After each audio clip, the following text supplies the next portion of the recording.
Hello, everybody. Welcome to another Comic Source Comic Boom collaboration. Happy 4th of July. If you're in the United States, happy Independence Day.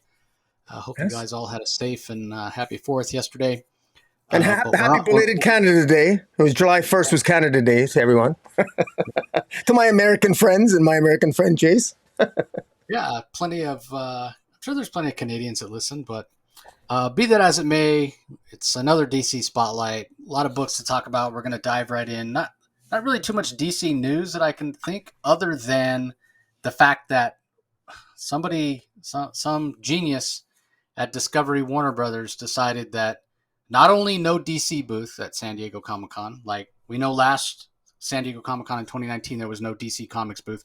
They merged it with the WB booth, and I thought it was a disaster, to be honest. Just terrible decision. But that giant behemoth of a Warner Brothers booth is not even going to be there. That's right. No Warner Brothers or DC booth at San Diego Comic-Con. It boggles the mind. Like, I get that Discovery is still trying to figure things out, and, you know, obviously Warner Brothers, AT&T, very in debt, but not because of DC Comics, right? From the asinine idea. I heard, Jace, that it cost $25 million for DC in order to set up a booth every year at San Diego Comic-Con. I heard the price tag $25 million. That is complete. That's what I heard with all their celebrities bullshit. And everything else. I heard it was that's what it cost them. No, there's no way in hell. Nobody spends $25 million. That is absolutely ridiculous. To put on the whole convention is only about $100 million, from my understanding. Now, it may have gone up in recent years, and we know, the Comic-Con organization itself, which is not for profit, hasn't had any money coming in. But that is ludicrous to say it cost that much money. It's nowhere near that. And even if it did sound high, but I thought, well, because I had no idea. I thought, well, why would anybody set up if it's that much money? Exactly. That is ridiculous. Like, you got to think of the amount of money that's spent to promote these films and whatever. It's part of the marketing budget. Mm-hmm. But there's very few movies that spend $25 million for their marketing budget. $5 million, maybe. So there's, it's. I don't think it's possible in any way, and it's not like they're paying these celebrities. Hey, you're in our CW TV show. You're in our DC movie. We have to pay you extra money to come to the show? No. Do they have to pay for the airfare and the hotel? Yeah. That's a couple $1,000s. It's not a big deal, right? It's in their contract. It's in your contract when you sign on to do a TV show or do a movie. Well, it definitely makes one think if cost isn't an issue, then why wouldn't they have a presence? It's just kind of depressing, It's extremely depressing. And I'm not saying that cost doesn't figure into it. Yeah. So maybe it's, maybe it's $1 million. Let's even go extravagant, say it's $2 million. They don't want to spend $2 million, but honestly, what is $2 million to, a company like AT&T? It's nothing. Mm-hmm. It's nothing. But again, my understanding is Discovery is the one that made the call. I still think they're trying to get a handle on things. It's like herding cats. But yeah, it's any way you slice it, it's a terrible decision because this is the first time back in 3 years. It's the biggest con of the year. You need to have a presence there. You need to, be excited. I'm trying to stay optimistic, but we've talked about it before with no Dan Didio-like person to kind of be the cheerleader for DC Comics. Yeah. And they have a number of panels, but I just think it's, at the end of the day, it's right now DC Comics is a rudderless ship. And if there had been somebody like Dan Didio, like I guarantee you that if Dan was still in charge, DC would have a bigger presence at the show. Would they have a booth? Maybe they'd have a small, just a small booth, something, not the big behemoth, that the Warner Brothers booth was, which again, mistake to combine them. And this is exactly the reason. Did the Warner Brothers booth cost a lot more to set up and man and maintain and have events than the DC booth? Yeah. The Warner Brothers booth, the Warner Brothers studio booth probably cost 3, 4, 5 times what it costs just to run the DC Comics booth. So it never should have been combined to begin with, because you can still do just the DC booth for a relatively small amount of money. You're not having to put on this giant Hall H panel because the Warner Brothers booth is there, and it got all these signings, and it's logistically much more of a challenge. At the end of the day, as much as you and I love comics, we know that, comic book writers doing a signing at the DC booth doesn't clog up the aisles. They don't have to have extra security and all that kind of stuff. That's just a reality. If Jim Lee's there signing, Scott Snyder, some of the bigger names at DC in recent years, yeah, there's a line, but it's not the logistic nightmare that you get when the cast of the Suicide Squad, Will Smith and everybody else is there signing at the WB booth, and you got tons of security around telling people to keep walking because it's literally wall-to-wall people in the aisles and you can't move anywhere. That's just the reality of the situation, whether it's whatever, Wonder Woman with Gal Gadot or whoever, right? It's just a nightmare. So you should have never put them together in the first place. Mistake number one. Now you're not even going to go because you've got this giant booth that you don't want to set up. Like it just one bad decision after another. And again, rudderless ship. Nobody's making decisions with the best interest of DC Comics in mind. They're all thinking about the larger picture, and it's the comic fans who suffer. Like this show. I mean, there's a lot of other things I could get into about San Diego Comic-Con that are going to be different this year. Again, it's growing pains. Maybe it'll return, more to normal next year. Get another year removed from the pandemic. I don't know, but it boggles my mind that there's no DC booth. There's no Dark Horse booth. Like it's going to be a really strange show. Plenty of DC creators that are going to be there, but if you're a fan, where do you see them? They have no signings. You go to their panel and hear them talk, but that's not really. I mean, that's fun, but it's not. A lot of fans, they love that. They want that face-to-face. They want that personal interaction. And it just, again, it boggles my mind. So I didn't mean to get that deep into it. Let's go ahead and dive into the comics. We'll kick it off with Batman Beyond, Neo Year number 4. This is written by Colin Kelly and Jackson Lansing. Max Dunbar is the artist. Romulo Fajardo Jr. on colors. Aditya Bidikar on letters. Ended with a cliffhanger last time. We know that Batman Beyond, Terry McGinnis had been lured into this kill box, as it were, and the Gotham City artificial intelligence, this sentient Gotham City, we find is kind of like a page out of the Matrix. Anybody can be a weapon for Gotham City. It can create kind of this holographic technology, this hard light technology that armors up and provides a like energy sword to whoever it wants to, who's ever a citizen of the city, and basically take them over and use them as sort of a meat puppet, for lack of a better term, to fight against Batman Beyond. So it's a pretty interesting concept. We see Terry, he's really on his last legs here, using the last little bit of energy from his costume to the point where the costume's so drained, it's actually using Terry's body heat at one point to generate enough energy to walk around in. And eventually Terry defeats this hard light construct and realizes that it's this old man who's being used in this way, and makes his way to the apartment of the police officer that he met last issue, Beam Boonma, and thinks that she's smart enough to not have any technology, Loomis technology around that will allow him to be safe. But of course, he should have known better, right? Even though she doesn't maybe overtly have any Lumos tech around, the city itself is still able to take her over. Again, creates the hard light construct, and he ends up having to battle against her. Uses her taser, and that's sort of the weakness. Apparently, an electrical current can kind of disrupt whatever broadcast ability the city has that's allows it to take over these other citizens. So he does win the battle, and she's not fully recovered, but it's a great scene by Max Dunbar as she goes flying out the window, and Terry manages to basically get underneath her with a suit that doesn't even work, although it's still armored, and kind of cushion her fall. And I love the through line throughout the entire story as Terry's thinking about everything he's lost, having lost Bruce, but talking about what Bruce always did, what Bruce thought was most important as Batman, just that you stand, right? That you show that you're going to resist. You show that you're going to fight. You show that you, no matter how many times you get knocked down, you get up. That classic line from Christopher Nolan's Batman movies, why do we fall down so we can, stand up again? So Terry says he gets her. He gets Officer Boonma, and he's going to take her to a place that's safe, because it is also still standing, and it's barely standing as he stands as the final page. We see he's standing outside the gates of Gotham Manor, and there's a couple walls still standing, and it says next you can never go home again. I do sort of wonder.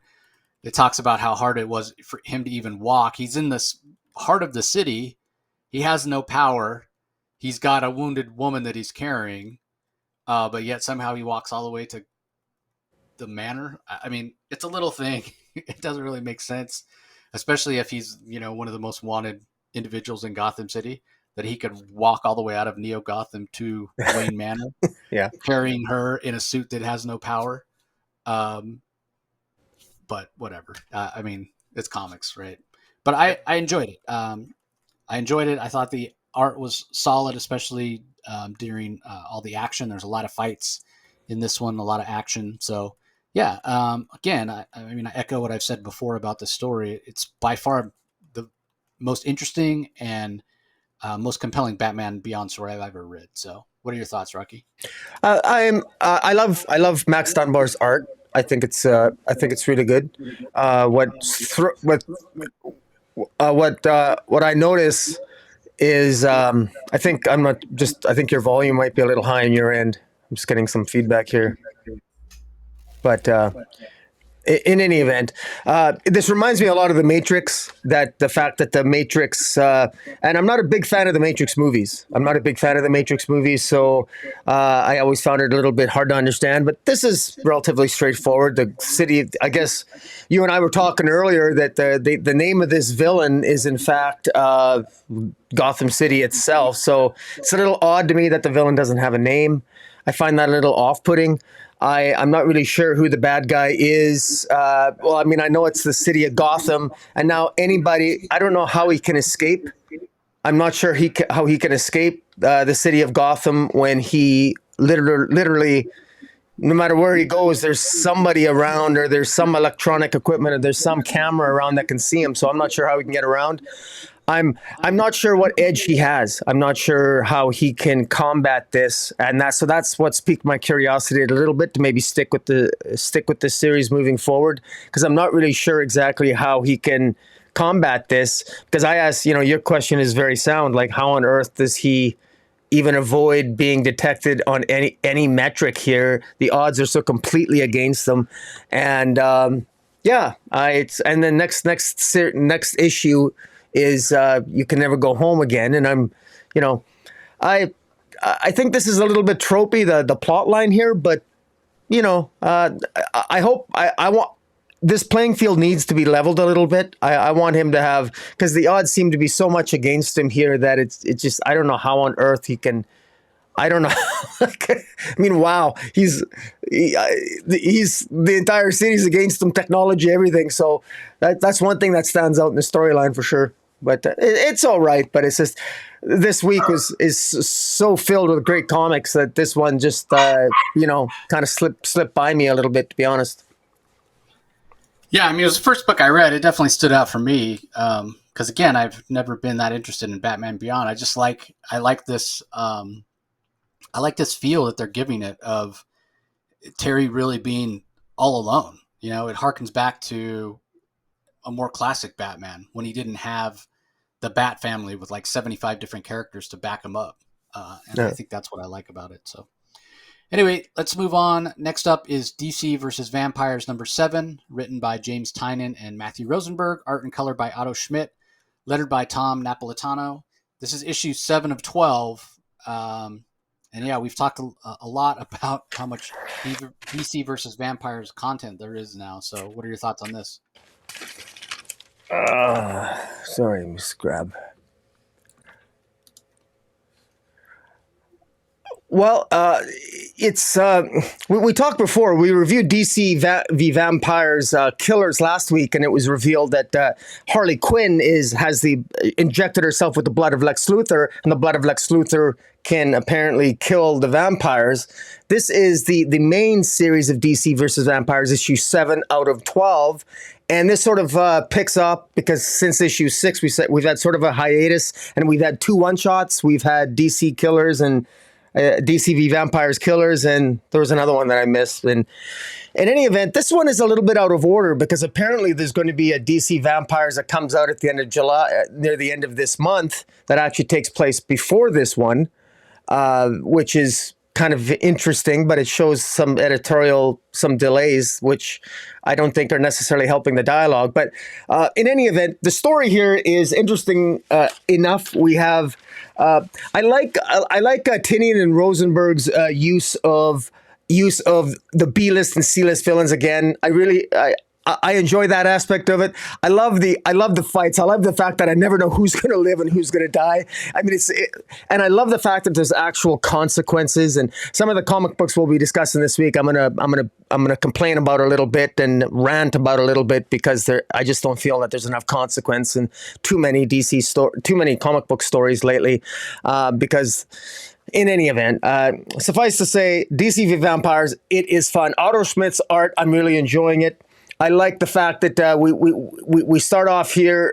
It gives us a hint of what happened with Superman. Superman has been sort of converted into a vampire. We don't know how. We don't know how Wonder Woman and Green Lantern got Superman changed into a vampire. Superman's blood is powered by the sunlight, so I'm not sure how they could have converted Superman into a vampire when his blood essentially absorbs solar radiation. And if you keep Superman in the dark and you depower him by keeping Superman out of the sunlight, then what's the point of having Superman around? Because he's not powerful if he's not powered by the sun, because all the cities were put into complete darkness and that the sun was essentially blotted out, or the earth was blotted out from the sun. And so, and this earth was essentially taken over. And this entire issue shows so many battles between the remnants of the remaining heroes versus the vampire league, which is becoming increasingly powerful. The battle lines are really drawn here. We see Superboy ripped apart by Shazam and Wonder Woman, Booster Gold killed by Blue Beetle, Black Canary defeats Bulleteer. We got refugees looking for a stronghold after their secret stronghold of many of the cities were destroyed, and they're looking for a rumored secret city where they can go to get refuge from all the vampires. And there's a lot of great battle lines that are drawn here. We got Director Bones of the DEO working with Adam Strange, Wild Dog, Killer Frost, Negative Man, Peacemaker, and they're attacked by the vampires, the vampiric versions of Plastic Man, Hawkgirl, Wonder Woman, Firestorm, and Heatwave. In some really epic battle, Raven gets in on it, and she gets defeated, bitten by Plastic Man, until finally we get to the end where, because what all these heroes, this last holdout of heroes led by Director Bones, what they're ultimately trying to protect in the trunk of this car is actually the sun-deprived body of Kara Zor-El, who is of course Supergirl, but she's without her powers because she's been without sunlight for so long.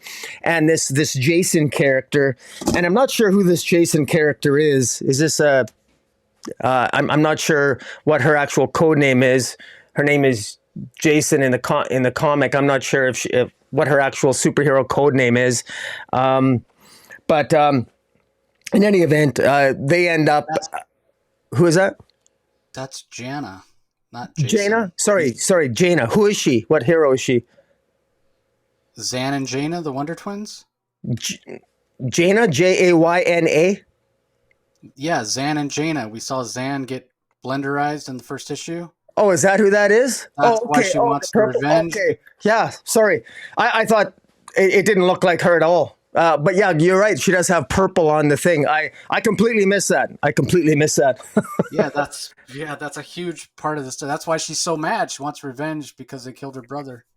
Yeah, that's why she's out there, and she's killed 211 vampires. I missed that, the hiatus and everything else. I didn't know who the character was. I thought it was a holdout from that was actually, that was one of my complaints. I didn't know who the character was. But now that you're saying that, I see the purple in her costume. But yeah, if there hadn't been maybe a hiatus, or maybe that's just a brain fart on my part, but that makes a lot of sense. But she it's pretty cool that the city that I like Tinian and Rosenberg's imagination here, because she makes it to what is ultimately a swamp, and Killer Croc comes out holding a bottle city, the bottle city of Kandor, and it's the bottle city of Kandor is the secret city that is the secret place where they go to hold out, and Ryan Choi, the Atom, is there along with Constantine and Green Arrow and Black Canary, and they're all there, and they're going to be coming up with one last ditch effort to try to get Kara into the sun so that she can become powered up, and then ultimately try to, I don't know, bring the sunlight back to the earth, and then take out what's left of the take out the vampires, and somehow the goal is to they want to be able to somehow sneak into Gotham City where Dick Grayson is, and Barbara Gordon wants to kill Dick Grayson, and which is going to be quite the thing, considering the fact that they're former lovers. So I don't know if she'll be able to pull that off, but she wants to kill Dick Grayson.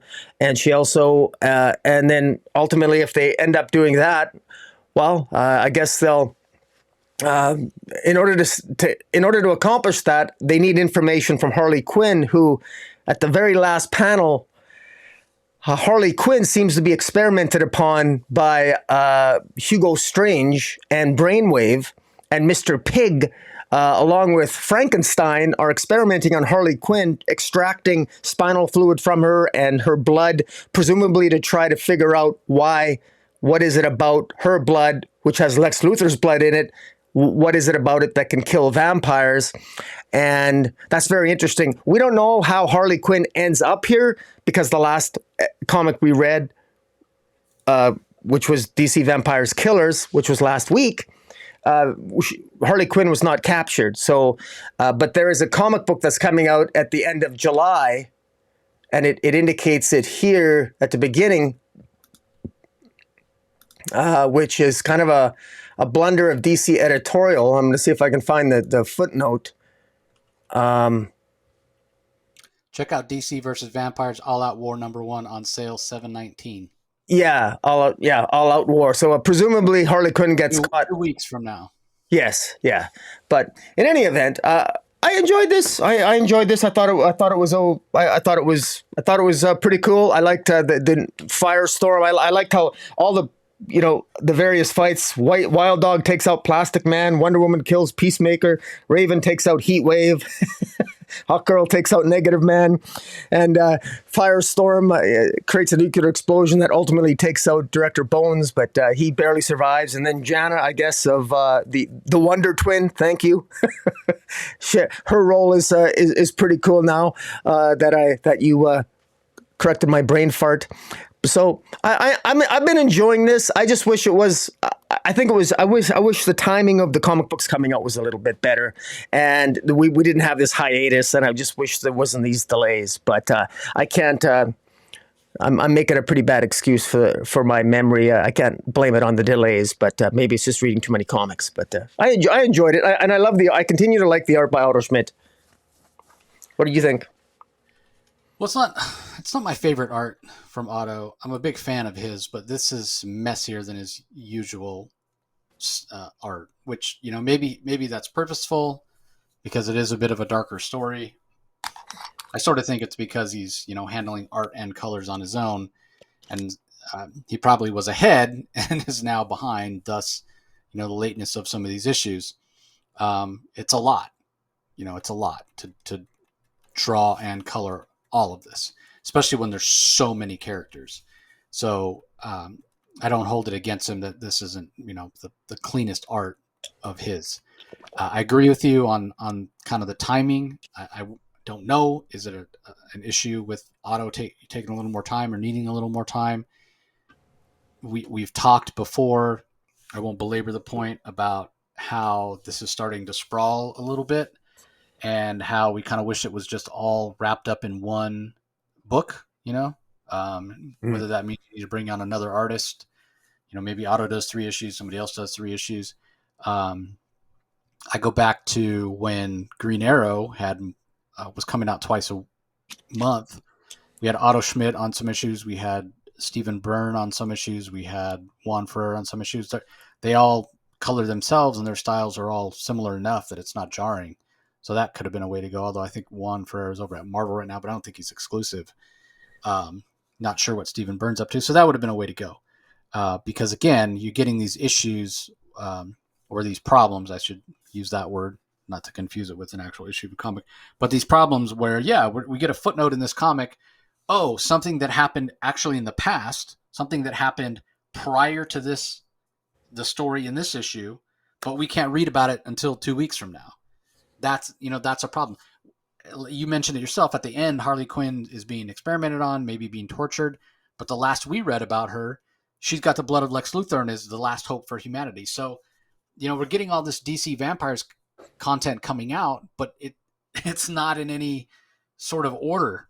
It's not in any sort of chronological release that makes sense. Yeah. So unless Tom King's taken over editorial, who never likes to tell a story, linearly, there's no reason for this. So again, I have to wonder, was this how it always was planned to be? Because I got to say, when this series kicked off, the first couple issues, the pacing moved relatively slowly, and it made it seem like it was going to be kind of an intimate, self-contained story that took place over, a couple of weeks, let's say. Now, each issue we're getting these giant time jumps. And now it's like this stuff's taking place over years. I mean, when you look at some of these hellscapes, some of these situations that were shown in this issue, with Superman being taken over, and then we got the Gotham City arc being shown, and what looks to be Batman hanging upside down, and Darkest Before the Dawn, the big splash page, and we're told in very quick just caption boxes about how so much time's gone by. Our leaders were told that a plague was coming and don't resist, and nobody listened and everybody died. It's like, how we don't even know how much time has gone along. So all of a sudden it's gone from what feels like a slower paced, intimate, contained story to this very fast paced, sprawling story. And we're just peeking in at different points on the timeline, but not even peeking in order, to go back to what I was saying before. It's like, oh, let's take a look at how things are 5 years down the line. Oh, but let's go back 6 months before that with the next issue that comes out. And then let's jump forward 7 years. And it just tell the story. If it's a good story, just tell the story, tell it in order, and, let us decide if we like it or not. But this jumping around you're not doing yourself any favors. You're making it harder to consume. You're making it harder to read. You're making it harder to understand. And that, if there's not a compelling reason to tell the story out of order chronologically, then don't do it. You're just making it harder. Comics have a hard enough barrier to entry as it is. Now you decide to come out with this property, DC versus Vampires, which somebody can jump onto this thing from issue 1, and you don't need to know anything that's going on with Flashpoint Beyond or Dark Crisis or Batman or Superman. You don't need to know anything that's going on in the main DC universe in terms of continuity. This stands alone. You can make it very easy for new readers to jump on. So keep it easy. Why all of a sudden are we getting all these one-shots that are out of order? It doesn't make sense to me, and I think it's a very bad call. Who's ever making the call over there, It's a bad call to make this more complicated than it needs to be. If you're trying to grow your readership, if you're trying to put out evergreen stories, then make it as easy as possible for people to follow along. Now, I'm sure when this all gets collected in the hardcover or what have you, that they'll put those one shots where they should be chronologically. So if you're going to do that anyway, then release them that way. Don't make it harder for people, especially new readers. It doesn't make sense. Yeah, it's weird that, then you'd have 14 instead of 7 of 12. You'd have 7 of, I guess, 14, or I guess this would be technically 9 of 14. We wouldn't be on 7. We'd be on 10. We've had 3 one-shots so far. Yeah. So, or don't even put a number on it. Just say issue 10. Finish telling the story. Yeah. however many issues it Yeah, takes. So it's frustrating. It's frustrating, but the story is decent enough, but it would read better if it came out in a little bit more timely manner and wasn't so confusing to unnecessarily confusing to readers. But whatever. yeah, again, there just doesn't That's seem to be doesn't seem to be a reason for it. Now, as far as the story itself, I was never a big fan of it from the beginning, and I said as much. But the saving grace was it. Again, to repeat myself, it felt small, it felt self-contained, it felt like it was going to be over relatively quickly. As it's starting to sprawl more and more, I'm liking it less and less. There are aspects of the story that I think are fun, but this isn't something I'm ever going to go back to. Like once it's done, I'll be glad it's over, and I won't go back to it. I won't get into the glaring plot holes. Rocky has already addressed them. Doesn't make any sense that Superman could get turned. He's not human, so why would the vampire curse affect him? Doesn't make any sense he'd have any power after he was turned because he can't be in sunlight. That makes no sense. It makes no sense at all. He's powered by sunlight, but he's a vampire. He can't be in sunlight. You've ruined the character. So ridiculous. Supergirl, relatively the same way, but it seems like they're trying to turn that into a plot point. So whatever. To me, they've made the vampires so powerful. Like in this fight where they're able to. I mean, if you as a DC vampire, if you can convert Hal Jordan, if you can convert Wonder Woman, if you can convert Superman, game over. Like it's the problem I have with Batman going up against Joker. Batman would take Joker out because Joker doesn't have any physical abilities. Batman would take Joker out in 30 seconds. That's it. Game over. I feel the same way. These vampires are so powerful. If you're so powerful, you can take out Wonder Woman and Batman and Hal Jordan and Superman. Nobody's going to stand against you. War would have been over already, especially with Nightwing, one of the best tacticians in the DCU. Batman's gone. You don't have Batman. You do have Batgirl, but again, she's maybe out and out more intelligent than Bruce, but not tactically.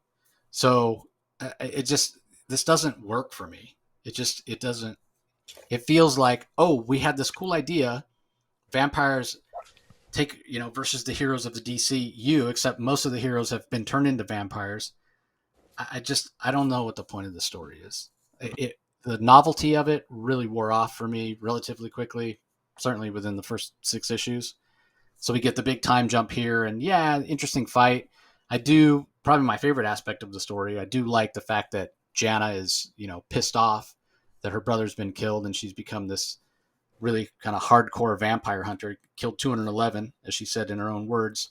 But even that comes with some issues, right? It appears that when she pierces the vampire transformed Firestorm, which again, how can you transform a being of energy into a vampire?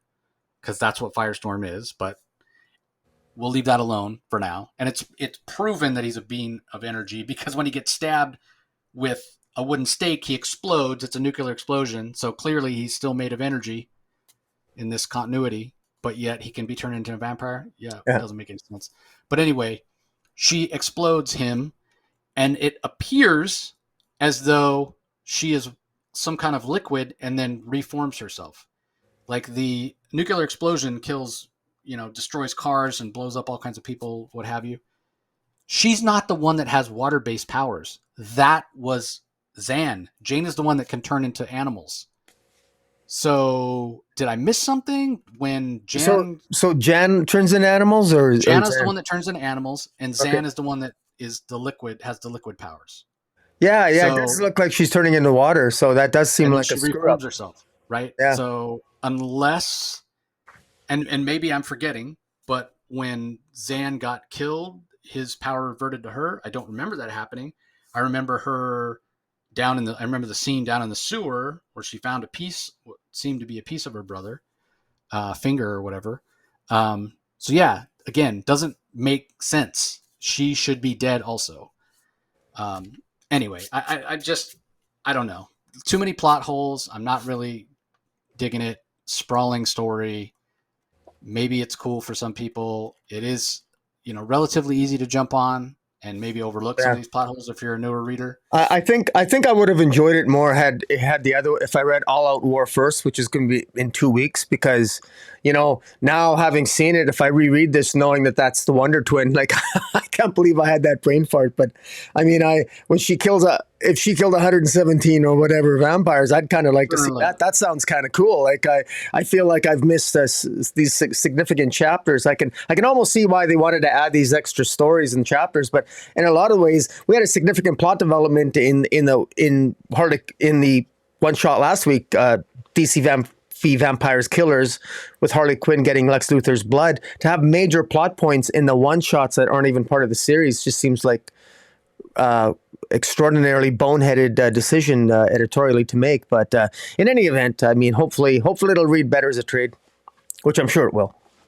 Yeah, and I go back to the art. I mean, again, I'm normally a fan of Otto Schmidt, but like, why does his Supergirl from on the same page, the top panel, she looks regular youngish Supergirl, but then the bottom of the page where she says the sun, she looks like she's aged 40 years.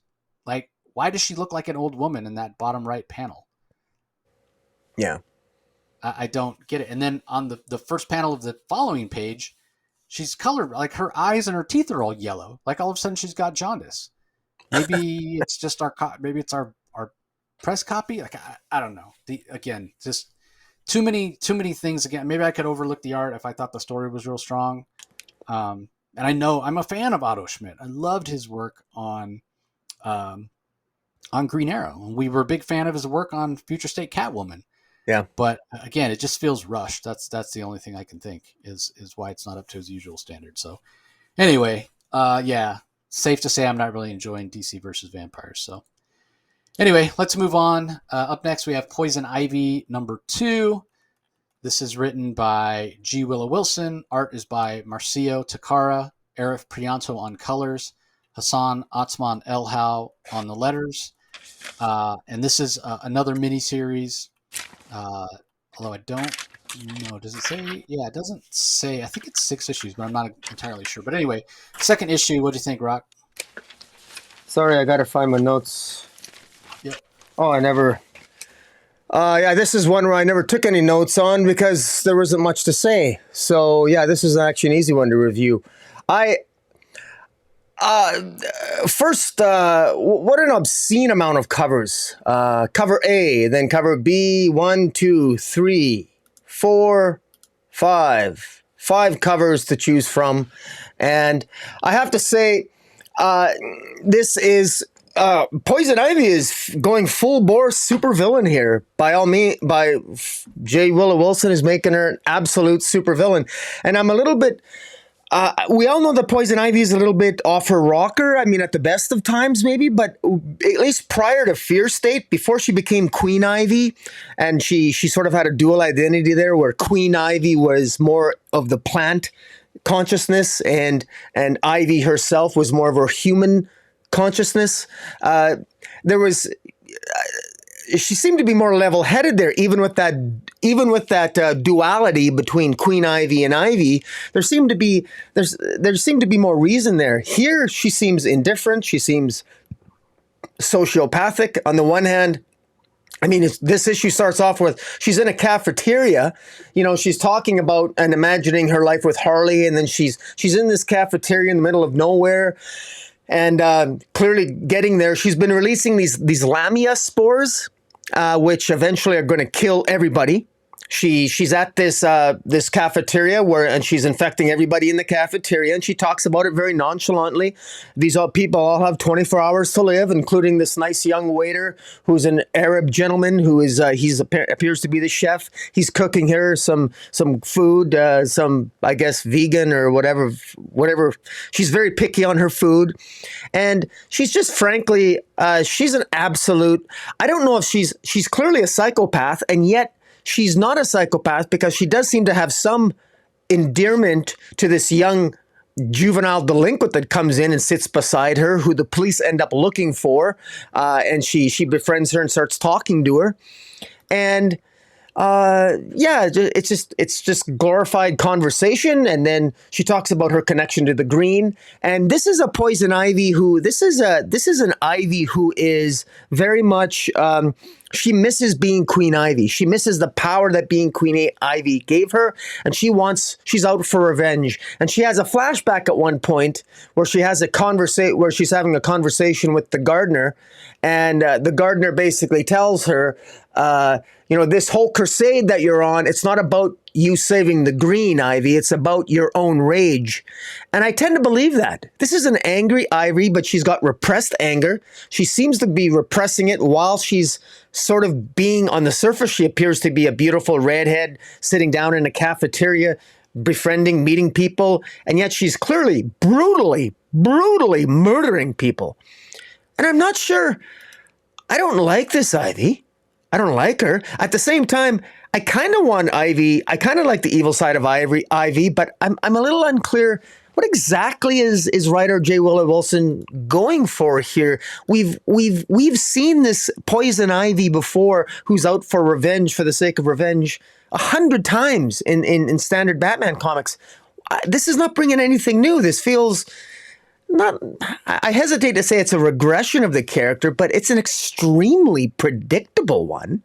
I thought they were moving toward some kind of reunification or some moving the love story forward between Ivy and Harley. This is Poison Ivy being just a complete unlikable, pure psychopath with absolutely no redemptive qualities whatsoever. And I'm not sure what. And I guess that's fine. I mean, she is a supervillain, I guess, but I thought that they were kind of going for the antihero element. I thought they were going to be doing something a little bit different here, but I guess I'm a little bit disappointed at just how almost surprisingly predictable this is. She's just a straight up supervillain who wants to wipe out all of humanity for the green. And the only people that are going to be alive at the end are going to be Harley and Poison Ivy, so she can have her, have a world with the green and her girlfriend, another psychopath. It's just, I can't help but thinking this is an extraordinarily one-dimensional. I'm disappointed in this, where I see this going. I really hope this changes course, but it doesn't look like it's going to. But I don't know. What am I missing? What do you think? I don't know what you're missing. I wouldn't go so far as to say it's predictable, only because I don't think it's going to go where it seems like it's going to go. Because I think G. Willow Wilson is a stronger writer than that. Because so far, yeah, I agree with you. So I have mixed feelings about it. I, as anybody, longtime listener to the podcast will know, am not a big fan when they turn villains into anti-heroes or out-and-out heroes. And yeah, Poison Ivy's always been a villain and an interesting one. Because she's not necessarily wrong when she says that humans are detrimental to the world of plants. Maybe the ends don't justify the means in terms of her killing people based on that. So there's still the aspect of her that wants to get back to the more powerful version of herself that she was when she considered herself Queen Ivy. She had the green skin. It was always something that was kind of wonky with DC continuity. Sometimes she was Pamela Isley, Poison Ivy with the flesh-colored skin. Seemed less powerful. Then there was kind of the more detached, more Queen Ivy kind of version. And then they finally made it an actual plot point. And what was it in Fear State when she got merged back together? And so there is a scene at the end of this with the gardener where the gardener's telling her, you're never going to be able to get back to that level of power that you had before. Ivy sure seems to want to, not for the sake of the power itself, which would make her, more two-dimensional villain, but for the sake of it allowing her to accomplish her goals more quickly. So it's so interesting because as she's reverting back to this, you said, is it walking back the character or a regression of the character? It remains to be seen, but this does seem to be a little bit more of a two-dimensional version of Ivy, right? And she was always one of the more complicated villains, like I said, because of what her motivations were. It wasn't to get rich, and it wasn't just to have power. It was her love of the plant world. So that always gave her a little bit more complexity. But as much as I say I don't like it when they move these villains more toward hero or anti-hero. I have to admit it. With Ivy, it's been so long that I just started to identify with her that way, and so seeing her go back to full villainy again, I have mixed feelings because even though she was one of the more complicated, more interesting villains, I have to admit that her as more of an anti-hero or her with the relationship with Harley Quinn, which maybe you can say it's because of that relationship, because of her love for Harley, of why she wanted to do less evil, do less bad things, be seen, as more of an anti-hero or be seen as less of a villain. So the heroes would leave her alone to pursue her relationship with Ivy. However you want to paint the picture, it made her more interesting. It made her a more complex character, a more fully realized character, a more realistic character. So there's part of me that goes, yeah, I like the fact that they're reverting her to a villain because she always should have been a villain. But at the same time, like you were saying, it is a regression in my mind in terms of it takes away some of the complexity of the character, her love for Harley, wanting her to be a better person, basically. And the other part of this is, like you were mentioning, she is a psychopath. Like, it's one thing to revert her back to villainy, like, hey, people, stop hurting the plant world, stop polluting the planet, stop, ultimately harming yourselves by harming, the ecosphere of the planet.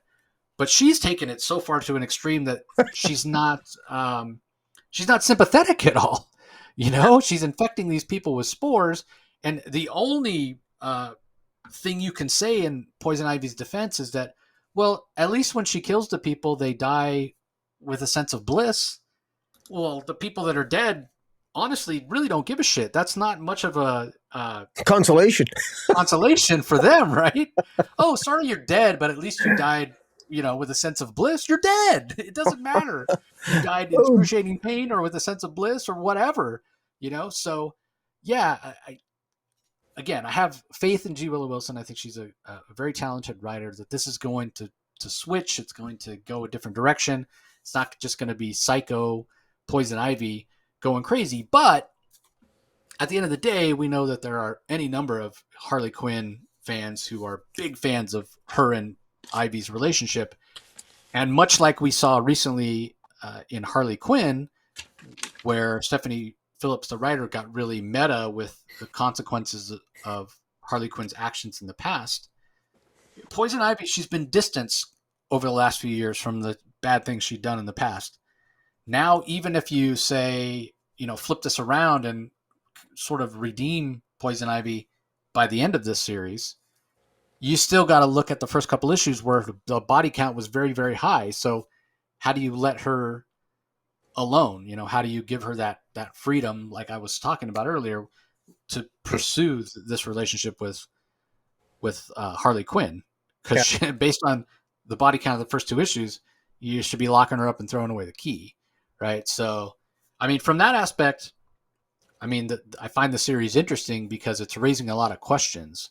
Now, whether or not it works long term in terms of continuity or makes sense for the character, or this bad thing she's doing here can be reconciled, that remains to be seen. But it's certainly raising a lot of questions and making me think about the character in a different way. I will say another way to look at it is maybe if I didn't know better, I would think Queen Ivy was winning, like was a consciousness that was winning over Ivy's consciousness. That Queen Ivy is the one that's really the guiding consciousness right now, because this doesn't feel like the traditional Ivy that we're used to. So maybe it is Queen Ivy that has more control, and I guess we'll have to wait and see. So, but. Great art. I really love the art, and I am intrigued as to where this is going. And I know from future solicits, I believe Harley Quinn makes an appearance, and Harley Quinn has always been someone that can pull Ivy back from the brink. She did in Fear Stage. She even did during Tom King's run, and so it'll be interesting to see the role that J. Willow Wilson has Harley playing in this narrative. Yeah, I'm not a big fan of Takara's art. Never have been. Not dissimilar from Otto Schmidt's art in this particular issue, and it's just a little sketchy and feels a little unpolished, a little unfinished. So, like, I can take a little bit of this style of art, but when it starts to be like book after book after book, it just bothers me. It's not that clean DC style that I'm used to. So the colors are very vibrant, though. I think that the Arif Prianto colors are probably the best part of the art for me. So Yeah. all right, up next we have Suicide Squad Blaze Book 3. This is the final issue from Simon Spurrier. Aaron Campbell's the artist, Jordi Belair on colors, Aditya Bidikar on letters. Unfortunately, this is the third book in a row where we have that same style of art. That it's not clean. It's very sketchy. And again, I can handle a little bit of it, but like I said, when it's book after book after book of the same art style, it's like I need it broken up. I need some clean art where I don't have to work so hard to try to figure out what's going on in the panels. That being said, I also feel like this story, while it started off really strong, it kind of got a little tropey for me and a little kind of esoteric in a way. We start talking about feelings and monsters and cosmic parasites that feed off people's feelings of completeness and contentedness and happiness. So it gets, you're really talking about what is being content? What is happy? These aren't hard and fast rules. Like if somebody is, I need to feed on human flesh, or I need to feed on human brains for some particular brain chemical, or I'm robbing a bank because I want money. Those are all concrete things, right? These ideas start to get really sort of abstract. And for me, while somewhat interesting, it loses, again, for me, the cohesion of the story, kind of the hook of what made it interesting. We had the mystery of this alien, whatever it was, and why it was so powerful. It killed the Justice League. That was interesting. But even though we learned the origin, it is an alien, and again, the ideas get really sort of out there and abstract. And to me, it keeps the story from fulfilling the promise that I think it had early on. And I think the art is not as strong in this particular issue. Again, part of that to do with the colors, actually. A lot of times the colors are so bright and saturated that it overwhelms the line work, and it makes it even harder to see what's going on. So, typically I'm a big fan of Jordi Belair's art, but it doesn't, to me, this style of Aaron Campbell with the kind of colors that they chose to go with here, it just really didn't work. The best thing that I can say about the entire issue is we get to see Amanda Waller get killed by Harley Quinn. Yeah. So that was a nice moment. Yeah. And it did finish the story. It did finish it up, but of course, in typical comic book fashion, or really any story at this point, they do it in movies, they do it in TV shows. We get a hint that maybe it's not the last, with the guy at the end who takes the parasite within himself saying, "Oh, I'm hungry," as he's standing outside of reality looking at our Earth. So yeah, this ended up being just okay for me, which is a bit of a disappointment because the first issue I thought was really, really strong. Second issue, less so, and now this third, even less so. So it's probably not something I would ever go back and read again. And ultimately, for me, it didn't fulfill the promise of the first issue. So it was only okay. What'd you think? Well, I actually thought that it was exposition heavy, and that's not for everybody. And sometimes a lot of this was telling, not showing. And now Aaron Campbell did a good. I think the nature of this story sort of cried out for some. I think the art was actually fitting for the type of esoteric nature of this story, because it is really deep science fiction here. And that, this creature was ultimately it was revealed that it was ultimately twins. It was sort of like twin creatures that loved each other, that were born as brother and sister, and their love was so strong for each other, but they were interdimensional beings. And of course, it was Amanda Waller, your favorite character, who, along with the government, they pulled this being to Earth, and they pulled these twins apart, and they ended up intentionally killing one of the twins. Amanda Waller gave the order to intentionally kill one of the twins because they wanted to create another partner for the twin in order to siphon the power that this interdimensional creature had, and the sorrow created when this creature lost its twin sister, its twin half, that it flew into a rage and began destroying and attacking and ultimately killing all the members of the Justice League and so many heroes, all because of, frankly, Amanda Waller. So I really hate, I mean, Amanda Waller is someone I love to hate. I hated Amanda Waller in a genuine sense. And like you, I very much enjoyed the fact that Harley Quinn literally severed half her face off here in a very graphic fashion. Of course, Amanda Waller stabbed Harley Quinn in the eye. Lot of graphic violence here. The relationship between Tanya and the guy with the other Suicide Squad member, the guy with no arms, I forget his name. Their love story, and he's such a flawed person. This is just such a flawed couple. This 3-issue story is, if I just to give Cy Spurrier some credit here, this really is about this is a story about love and toxic relationships. Love embodied the relationship between Tanya and, of course, the guy with the invisible arms, who ultimately he ends up betraying her and killing her, sacrificing her so that he can merge with this creature and ultimately kill it and become the creature himself at the end. But throughout, it's this bond and the power of love and the power of love lost, and how that can lead to vengeance by even that love crosses boundaries, even on interdimensional creatures who are literally bound, and that there's that powerful theme there. And then, of course, all the characterizations that Spurrier, I thought, did a good job between making me hate Amanda Waller more than I've ever hated her before, and that's saying something. And you already hated her, so it was just icing on the cake for you. But yeah, I mean, I mean, the fact that you can have Amanda Waller in the story make the choices that she makes to kill this innocent cosmic baby, yeah, and nobody bats an eye because that's just Amanda Waller. That shows how despicable the character is. Yeah, she is a villain. Like, yeah, she's worse than Poison Ivy.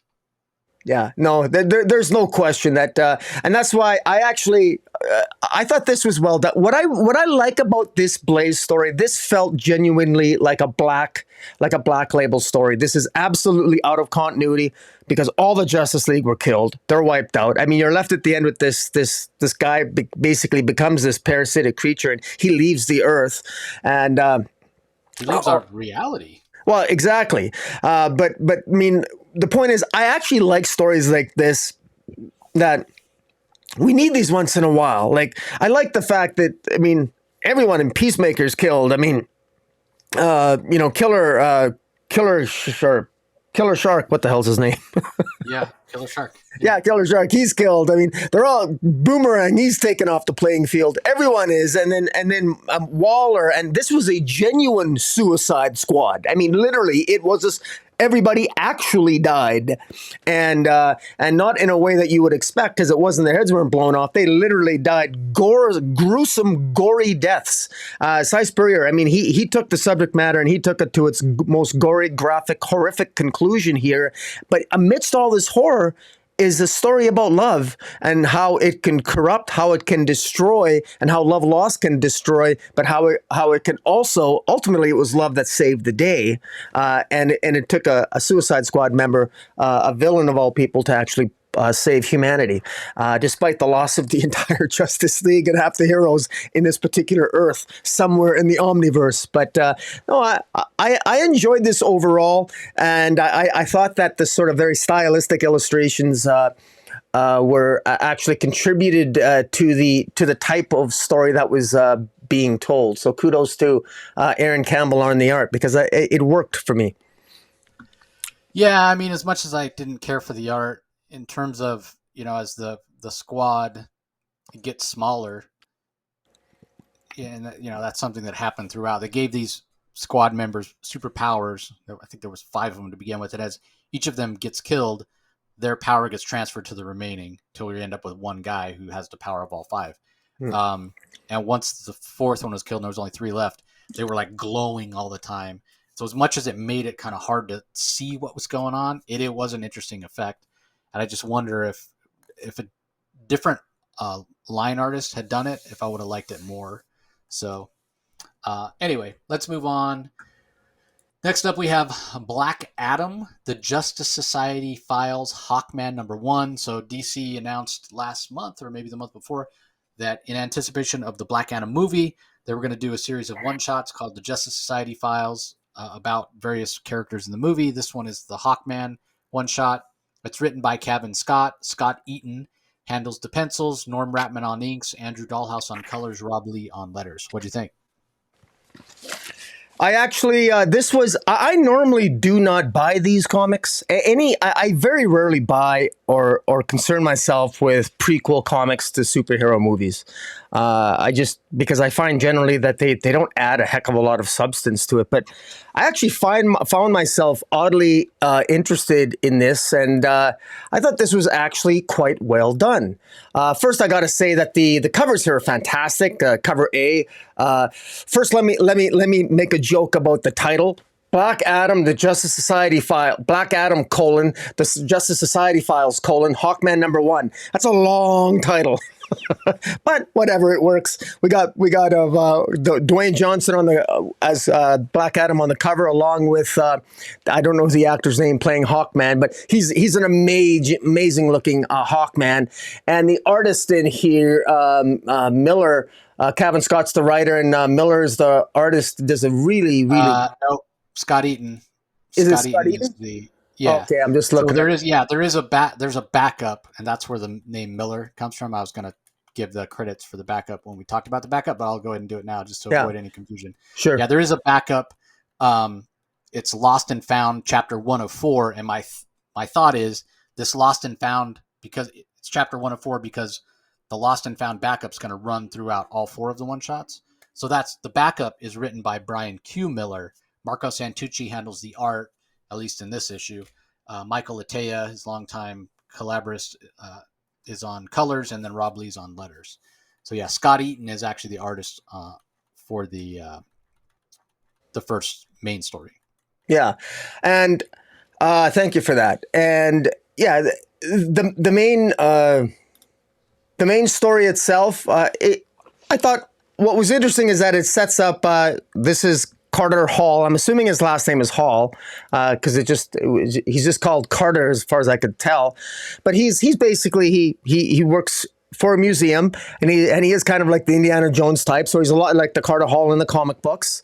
Of course, he's African American, and he's a pretty cool character. And he's actually at an Elements exhibition, where he's showing up for an Elements exhibition. He's got a friend, one of his friends who works alongside him is there. And this Elements exposition has on display various elements that came and arrived on Earth through a meteor, or through unknown means arrived on Earth. And so we have kryptonite in this exposition. We've got nth metal, and we have this brand new metal called Eternium, which it's called Eternium, and it's in the shape of Captain Marvel's lightning.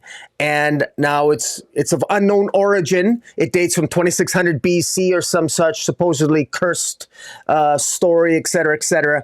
But to my knowledge, I remember we have a lot of metals in the mainstream DC universe. And this is, of course, a movie verse, Dwayne Johnson's Black Rock movie verse. Whether or not this is the Snyderverse or an offshoot, whatever the heck this is with Black Adam, we can all speculate as exactly what's being incorporated in it. But this Eternium is a very powerful source of energy that can be used to power spaceships, and presumably is even more as powerful as nth metal. And nth metal, of course, is the metal that Hawkman uses to help him fly, and it has various properties that can give powers to people who yield the nth metal itself.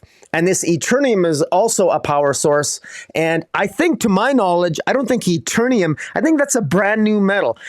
If I'm wrong about that, feel free to correct me. Anybody in the chat or anywhere else, feel free to correct me. But I believe Eternium is a reference to the house, to the Rock of Eternity, which is where the wizard Shazam lives, who ultimately gives the Captain Marvel powers to Black Adam, and then later on to Billy Batson to become Captain Marvel Shazam. And so Eternium, I thought's a cool name.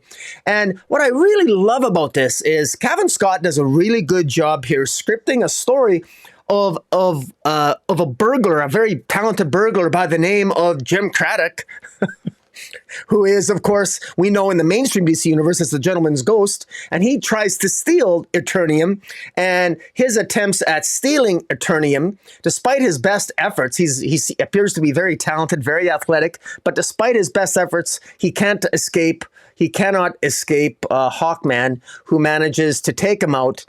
And he tries to escape. Unfortunately for him, when he tries to escape, his flight machine that he tries to escape on, Jim Craddock, ends up crashing into a building and ends up being killed. He accidentally, essentially, kills himself, and in doing so, by killing himself, he sees himself dying, and he's a spirit.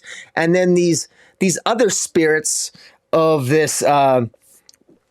These spirits, which I believe are related to this Nako, the Destroyer, because there was a reference in here that the Justice Society in the past acquired this Eternium after defeating Nako, the Destroyer.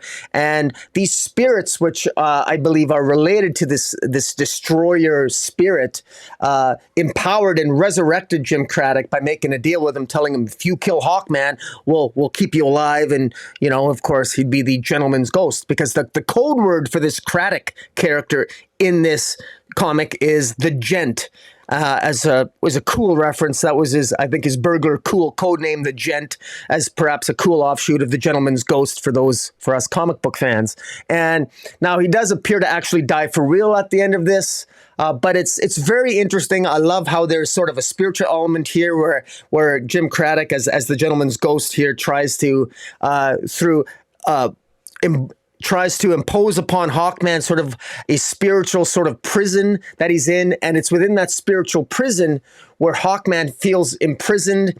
And while he's spiritually imprisoned, he has visions of Dr. Fate, the Dr. Fate who in the movie will be played by Pierce Brosnan. And he before anything can come of his seeing Dr. Fate, he ultimately ends up escaping and defeating Jim Craddock by stabbing him with a shard of Eternium, which is interesting because the two metals that seem to have an impact to be able to hurt and actually injure the Jim Craddock as a ghost is nth metal. The mace of Hawkman, which is made of nth metal, does seem to have an impact. It does seem to affect Craddock and be able to hurt him. And finally, a shard of the Eternium itself really burns Craddock, so it can kill even a ghost. So it can even kill the undead. So this Eternium metal is quite interesting. And so presumably it's going to be, I'm quite certain it's very likely going to be in the Black Adam movie. So that's pretty cool there. And it ends with essentially Hawkman having a very, very bad feeling that something is coming, that they're not alone, and that whatever these nefarious forces that he feels are coming, he's going to need help.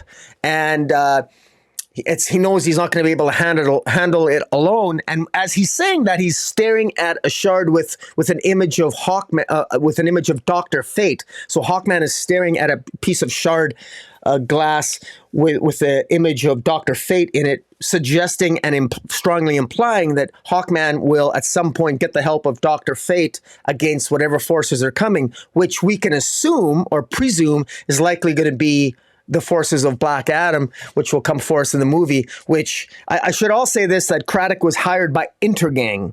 Now, Intergang in the comic books is normally an enemy, a mafia associated and based in Metropolis, and Intergang always causes problems for Superman. But it's Intergang are the nefarious bad guys in the Black Adam movie, and it's Intergang that hired Jim Craddock to the Gent to try to steal this piece of Eternium. So I thought this was a really good main story.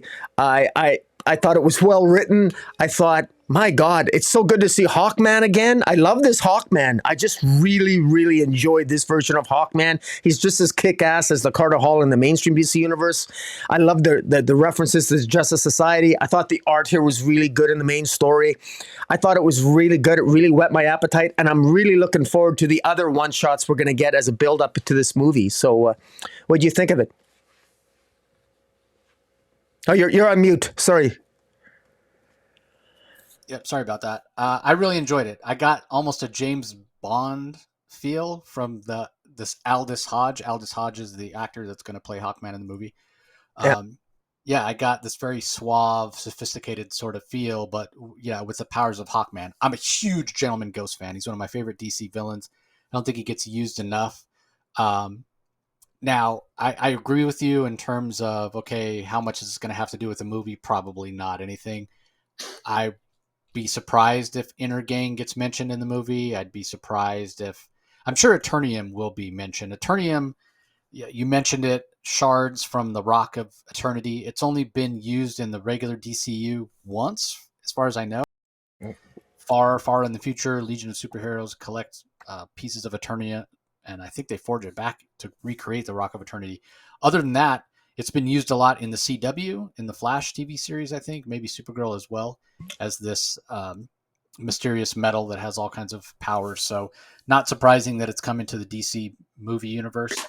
So yeah, I think this does add a lot and maybe sets up stuff for future Black Adam movies or perhaps Justice Society movies, with the Gentleman Ghost as a possible, making a possible appearance in the DC movie universe at some point. Now, don't go thinking, oh, let me spec on that and go buy the first appearance of the Gentleman Ghost, because it's Flash Comics 88 from like 1947. So it's already a book that's worth thousands and thousands of dollars, and likely wouldn't see a bump from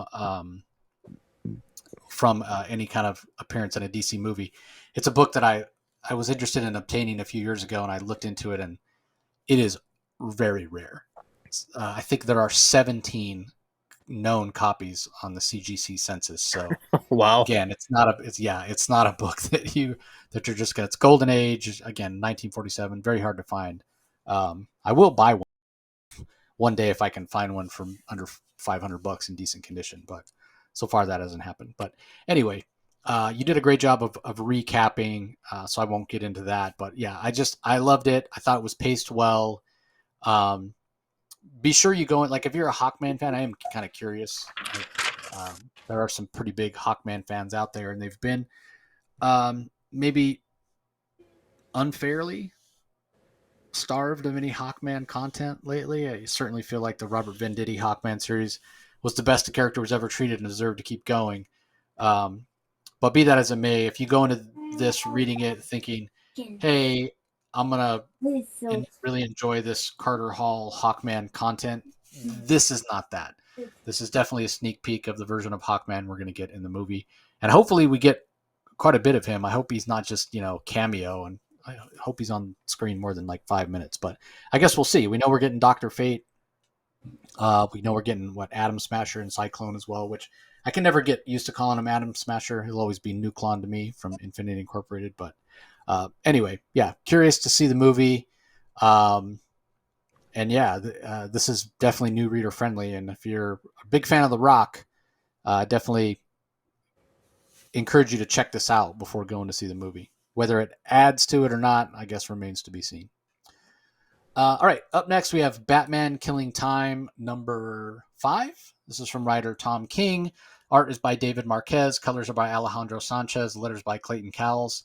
What I was saying earlier about maybe Tom King's in charge of the DC editorial now, telling all these stories out of order. Yeah. This is continuing with timestamps to make everything make sense, which it wasn't as bad in this issue. Although I felt the beginning sort of trick he's using. He gives us 1 minute of time and then says, this is what happened in that 1 minute. And then he moves forward another minute and another minute and another minute. And everything that's happening as he's describing it is happening at this place called Moldoff Park. The name Moldoff sounds familiar. It's an homage to Sheldon Moldoff, who was a DC Comics creator back in the Golden and Silver Age. So Tom King's paying tribute to him. But basically, we're told about all these people that are dying. They're all being killed. And then we flash back to figure out why. Well, what's happening is the eye of God, or the eye of Jesus, which is supposedly the most powerful artifact in the world, is going to be handed over to the agent of the U.S. government, supposedly for the second time. They already tried to do the exchange once. It went horrifically because the agent tried to double cross Riddler and Catwoman. So now they've set up another meet. Catwoman going, this is not going to go well. Riddler in his hubris, and Catwoman rightly so, call him an idiot. And this is kind of more the Riddler that I know. He's not as smart as he thinks he is, as opposed to the Scott Snyder version where he's this genius level that rivals just about anybody in the DCU. I don't care for that version. I like him more like this, where he's fallible and he's not as smart as he thinks he is. And so he's like, money, it's easy for the government to get money. Money's the easiest. That's what they'll do. Not everyone's smart enough to appreciate a challenge. I'm like, yeah, Catwoman's right. You are an idiot. Why would they not just show up, armed to the teeth with a helicopter hovering overhead with a bomb as the last resort? And that's exactly what they do. Meanwhile, it's been leaked out all over everywhere, despite the Riddler saying, hey, to the government agent, come alone. And the government agent said, yeah, you come alone as well. So instead, what you have is this giant army, over 100 people, that the Penguin, who wants this artifact for himself, the Penguin sends in, plus 3 busloads. The Penguin sends 3 busloads of terrorists. Yeah, and they're not just his henchmen; they're henchmen from Unreal, from Tweedledee and from the Joker, and he just gathers everybody at his lounge. It's insane. Yeah, and some Riddler henchmen as well, and Captain Cold, got people with Captain Cold gun, yeah. So a lot of people die. It's a very high body count. And at the end of the day, the Riddler ends up with the eye, walking away. So we get just a very tiny bit of Batman taking on this agent, who also, her and Riddler are kind of two peas in a pod here. She's arrogant and overconfident and ultimately idiotic with her decisions as well, thinking that she can stop Batman, even though it is, again, relatively early in Batman's career. But the art here is fantastic. Absolutely loved it. This is what I talk about when I say clean art. It really kinetic, a lot of characters, a lot of action in the fight scenes, but it still conveys everything it needs to convey very, very well. We only get a little bit of the help here. Looks like him and Catwoman are going to go toe-to-toe. Big fan of him as a character. Love the color work from Alejandro Sanchez. So, yeah, one issue left to go for this series, and it hasn't really gone the way that I thought it would. But it's a whole heck of a lot of fun and a ton of action, which is how Tom sold it to me. He described it as like a big summer blockbuster popcorn movie with tons of action, and it would be told linearly. Well, most of those things are true. But I'm really enjoying it, and I hope we see more of the help in the future. What do you think? My only question is that the person that ends up with this eye, Eye of Athena, which is he who holds the eye holds the world. This Eye of Athena, this the goddess of wisdom, Athena, the goddess of wisdom, is now blinded. She's missing her eye. This Eye of Athena. This is not the Riddler. The person who's picked up this eye at the end, you call him the Riddler. Is that the Riddler? Because the Riddler was wearing a mask. I don't think that's the Riddler. Oh, you might be right. Do you know who that is? I don't know who that is. I don't think it's the Riddler. Whoever it is, whoever it is the one that's narrating. Whoever it is the one that's narrating the story. Yeah, no, I know. Yeah, I think you're right, because now that I go back and look, the Riddler's wearing the bright green suit. Yeah, with the purple necktie, and he's been knocked out by Catwoman. Yeah. So I don't know who this character is. Yeah, you're right. Yeah, at first I thought maybe it was the Help, but that's not the Help either. The Help doesn't wear a hat, and he's bald, and he's older, and yeah. But in any event, I still have some of the questions still remain. Why did and the Help even asks this question? Why did Bruce Wayne keep this Eye of Athena in a mere bank vault? for years, seemingly. If there wasn't for if the Riddler and Catwoman hadn't found out about this eye of Athena from the Joker in Arkham Asylum in issue whatever 2 that was, they would never have robbed the bank. But why did Batman have it of all people? And is it related to maybe Batman's early confrontations with Ra's al Ghul? Because maybe Ra's al Ghul had an interest in acquiring this eye of Athena. I don't know. So I'm still not clear exactly what this eye is supposed to do. It certainly looks harmless enough. I mean, it doesn't really look. It literally just looks like a hard eyeball, and yet does it grant immortality? Does it grant resurrection? Does it heal? I don't really know. Does it grant wisdom? I'm still not clear what with this Greek backstory where Tom King does these time jumps in the past. I'm still not sure what all that means, but I will say what I love about this issue here, regardless of that, is I really felt the adrenaline pump. I mean, I really loved those first 5 or 6 pages where it really hammered home how viscerally violent this massacre at Moldova Park was. Moldov Park. I can't believe how, and it's very visceral. He talks about cops being killed with wives and children, and he really tries to humanize the death toll and the victims at this park, which was a little bit odd for Tom King to do that in a sense. Why is he trying to get us to feel for the victims in this park? He's got a kind of an odd narrative approach to it, because it's not like we know any of these characters, but I guess he's trying to give us a sense of the scope of the massacre that's taking place all over this eye. I think he's trying to reinforce the idea that so many people throughout history, thousands and thousands of people have died for this eye of Athena. And I think he's doing that because I have this sneaking suspicion at the end that this eye maybe isn't going to be as big a deal as people think. And that I think we're going to be, I hate to do it, but he might pull a Tom King. I have a feeling that, because I keep asking myself, just like the Help asked Batman, why would you keep this in a mere bank vault if this is so valuable? Maybe it's not quite as powerful as people think. Maybe there's some massive misdirection that's going on that's going to be revealed as all these stories converge in terms of what this eye actually does. But in any event, I like it. I'm getting accustomed a little bit more to the time frame now. I still think I shouldn't have taken 5 issues to get this acclimated to it, but I am enjoying this. This issue I enjoyed probably it's probably a tie for the I like that issue. I think it was issue 3 where he fought the Help for the first time. I really enjoyed that one as well. This one I enjoyed. This is up there with one of my more favorite issues of the first 5. But only one issue to go. Only one issue to go here. So it's going to be interesting to see how it wraps up. Yeah, fast paced to read all in one sitting, I would imagine. It does move pretty quick. So, yeah. All right. Up next, one that many people have been waiting for. We want to talk about a lot of covers.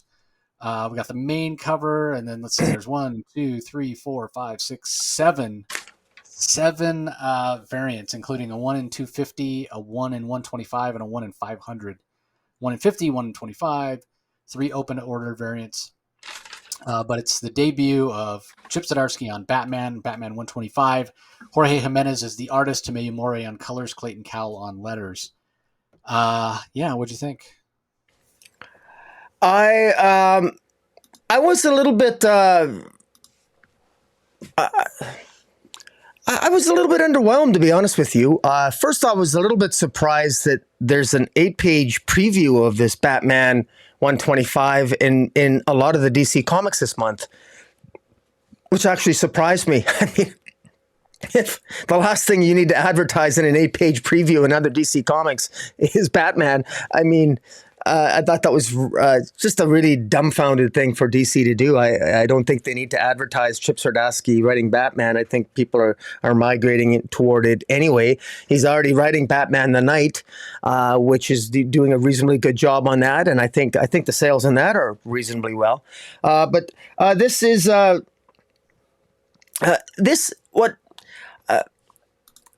this threw me a little bit at first because apparently the Penguin is dying, and the Penguin dies in this issue. That's sort of the setup here. This deals with the will of the Penguin. Which really threw me.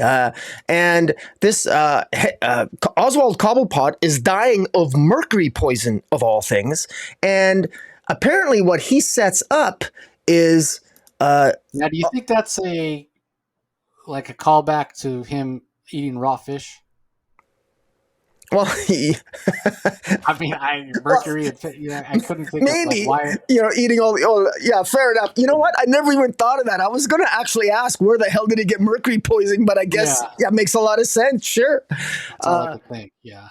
Yeah, he's eating all that raw fish from Gotham Harbor. So yeah, it's probably all kind. No telling what the hell all kinds of mercury is floating around in Gotham Harbor. But that makes sense. But Cobblepot's plan here, he wants to basically it starts off in a very tropey manner with Batman taking out basically a sniper and a terrorist who's killed a member of the upper elite, and he's killed a guy by the name of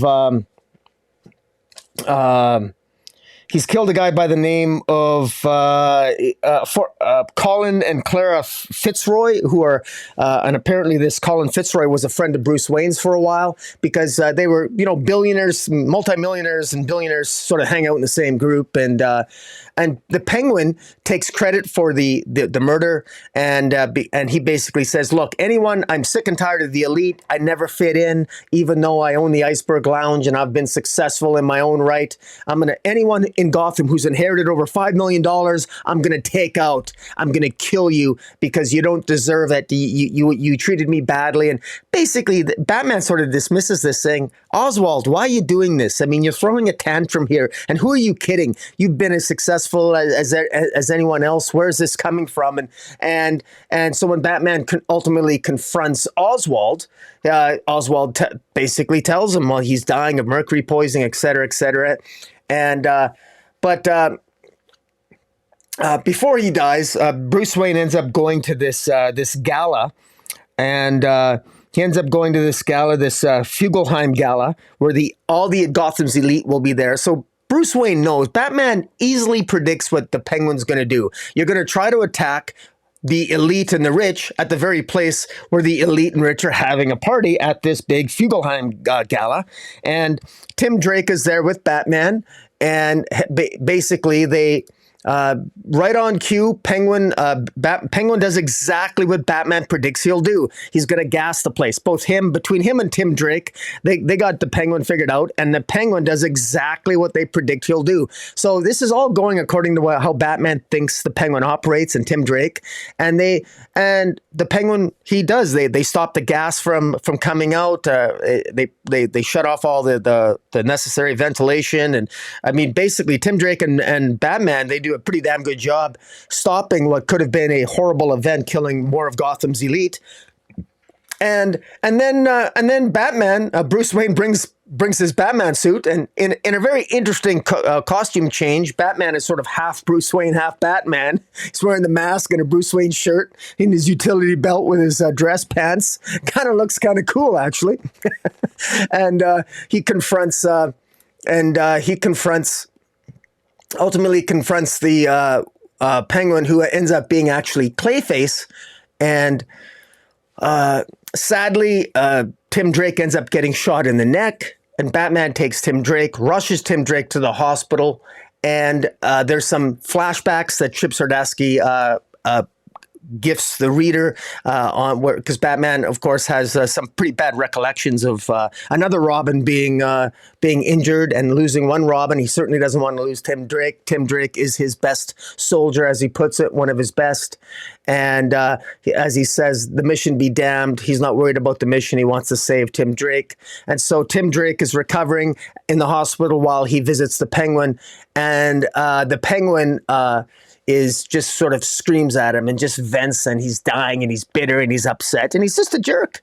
And ultimately he dies. Batman tells him, life isn't fair, but you killed good people. And Penguin doesn't care. He says Fitzroy was the worst of them. He'd gamble at the iceberg, pawing at women, insulting my staff.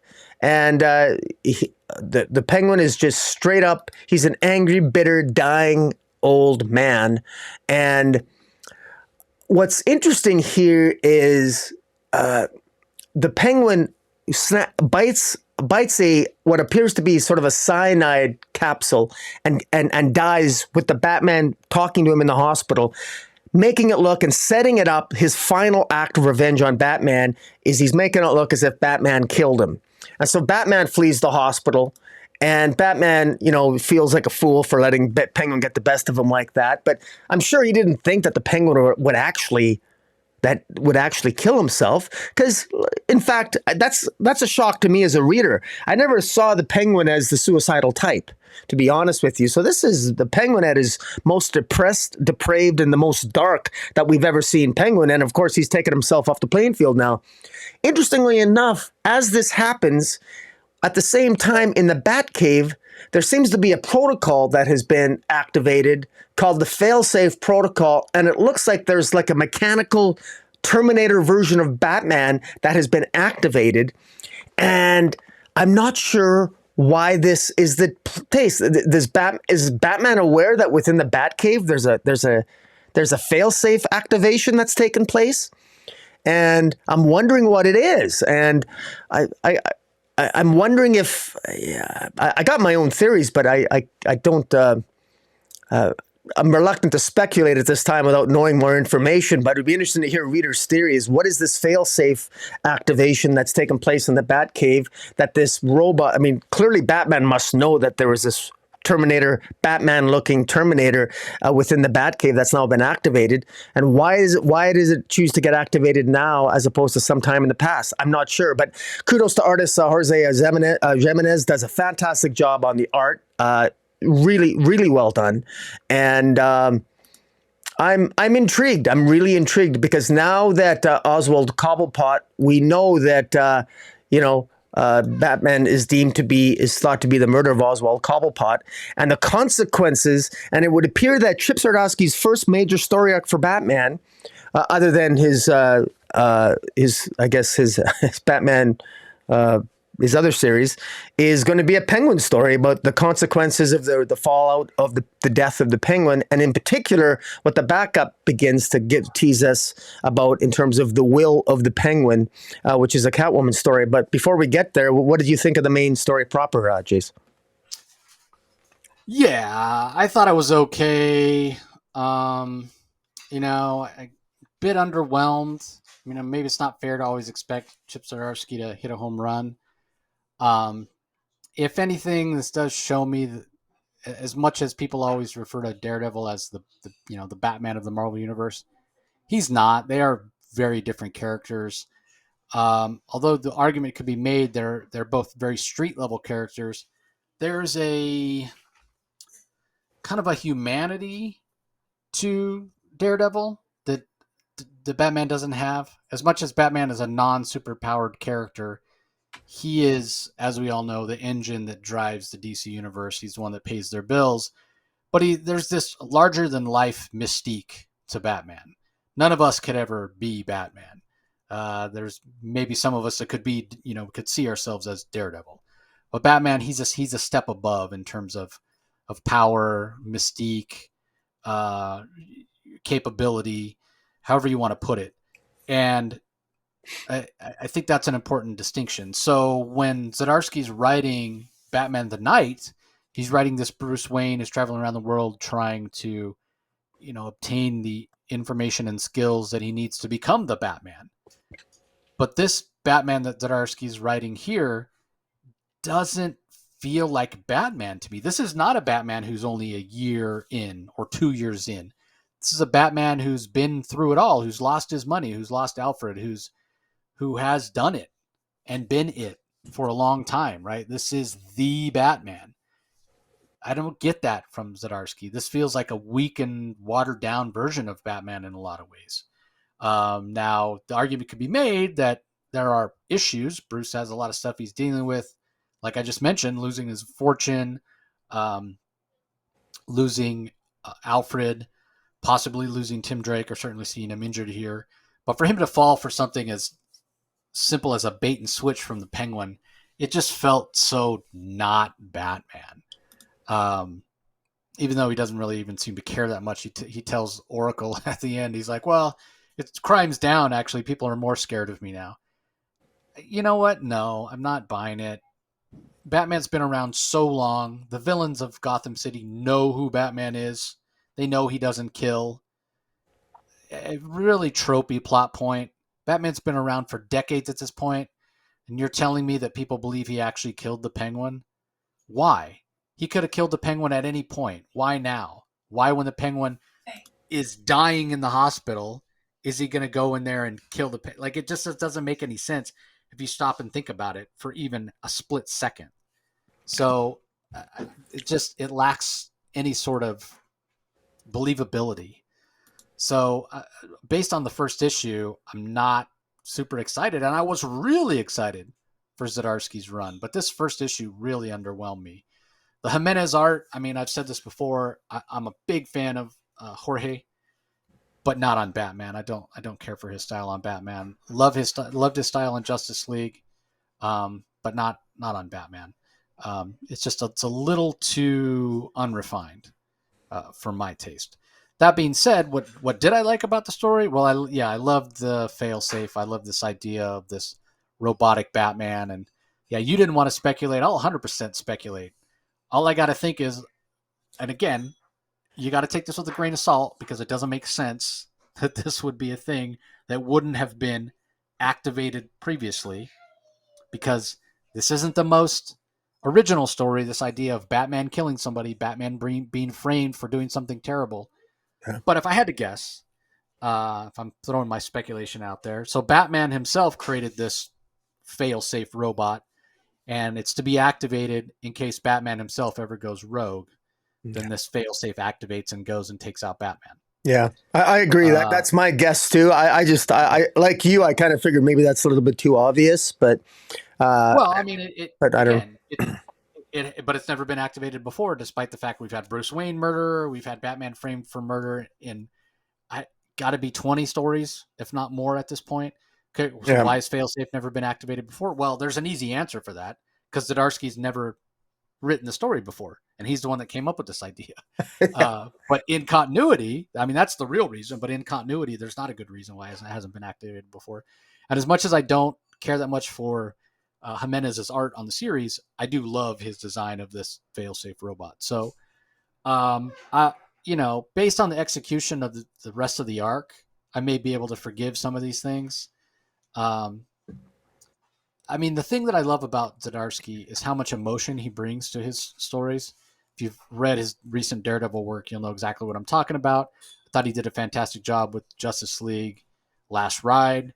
So if he can bring some emotion to this story, then, I'll be able to forgive some of these plot points that aren't making sense for me.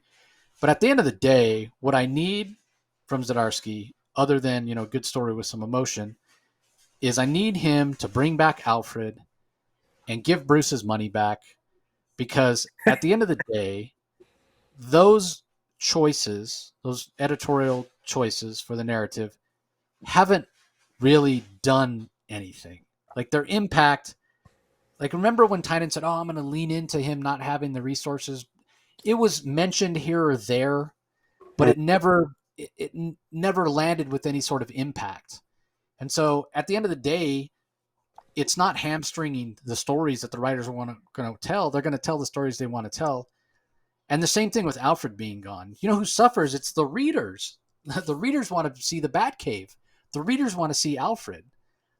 If you're not going to lean into those plot points and make them a critical part of the narrative, then what are you doing them for? Yeah. It doesn't make any sense. And it's worth pointing out to readers that maybe are just coming on board and reading Batman again for the first time in a while that just to be clear, the Batcave is actually it's closed down. Like, and the picture of the Batman confirms that Batman's not using the Batcave anymore in Detective Comics.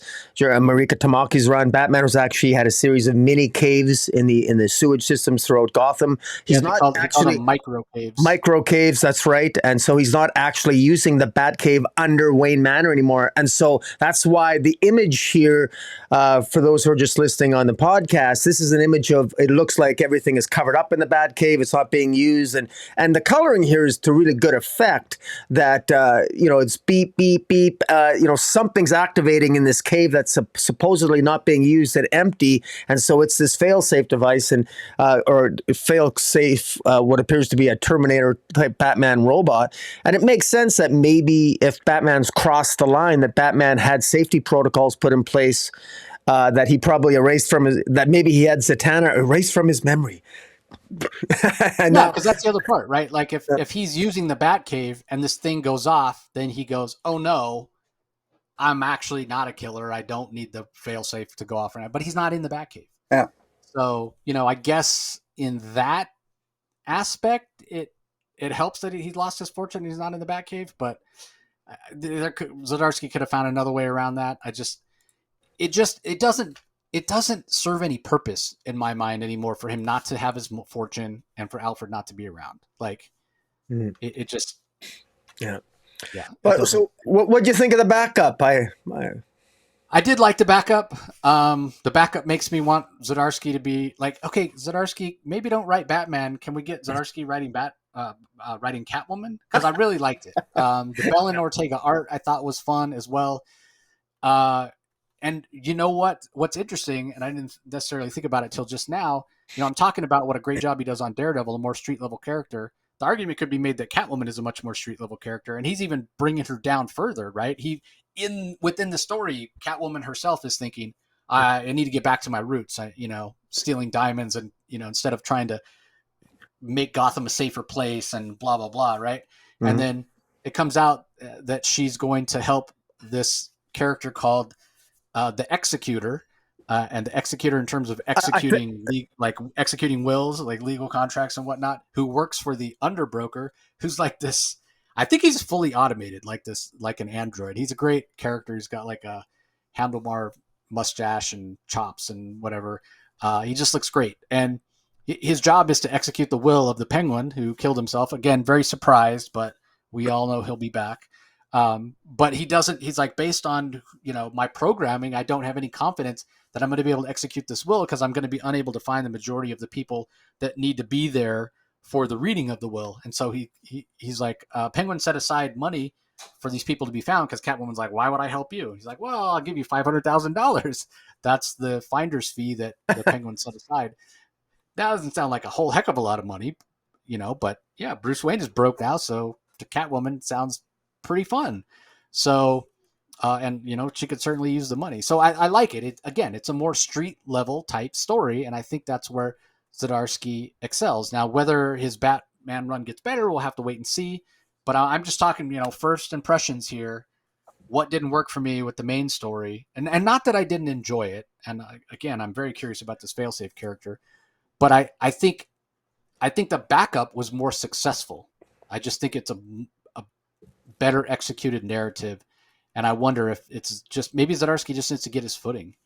Like I haven't read anything from Zardasky where he's written like a true superhero other than Spider-Man, but you could even argue that Spider-Man's somewhat of a. You haven't read his Daredevil? What? No, I have, but I'm saying again, that's a very street level character. Yeah. Daredevil to me is a more street level character than Batman.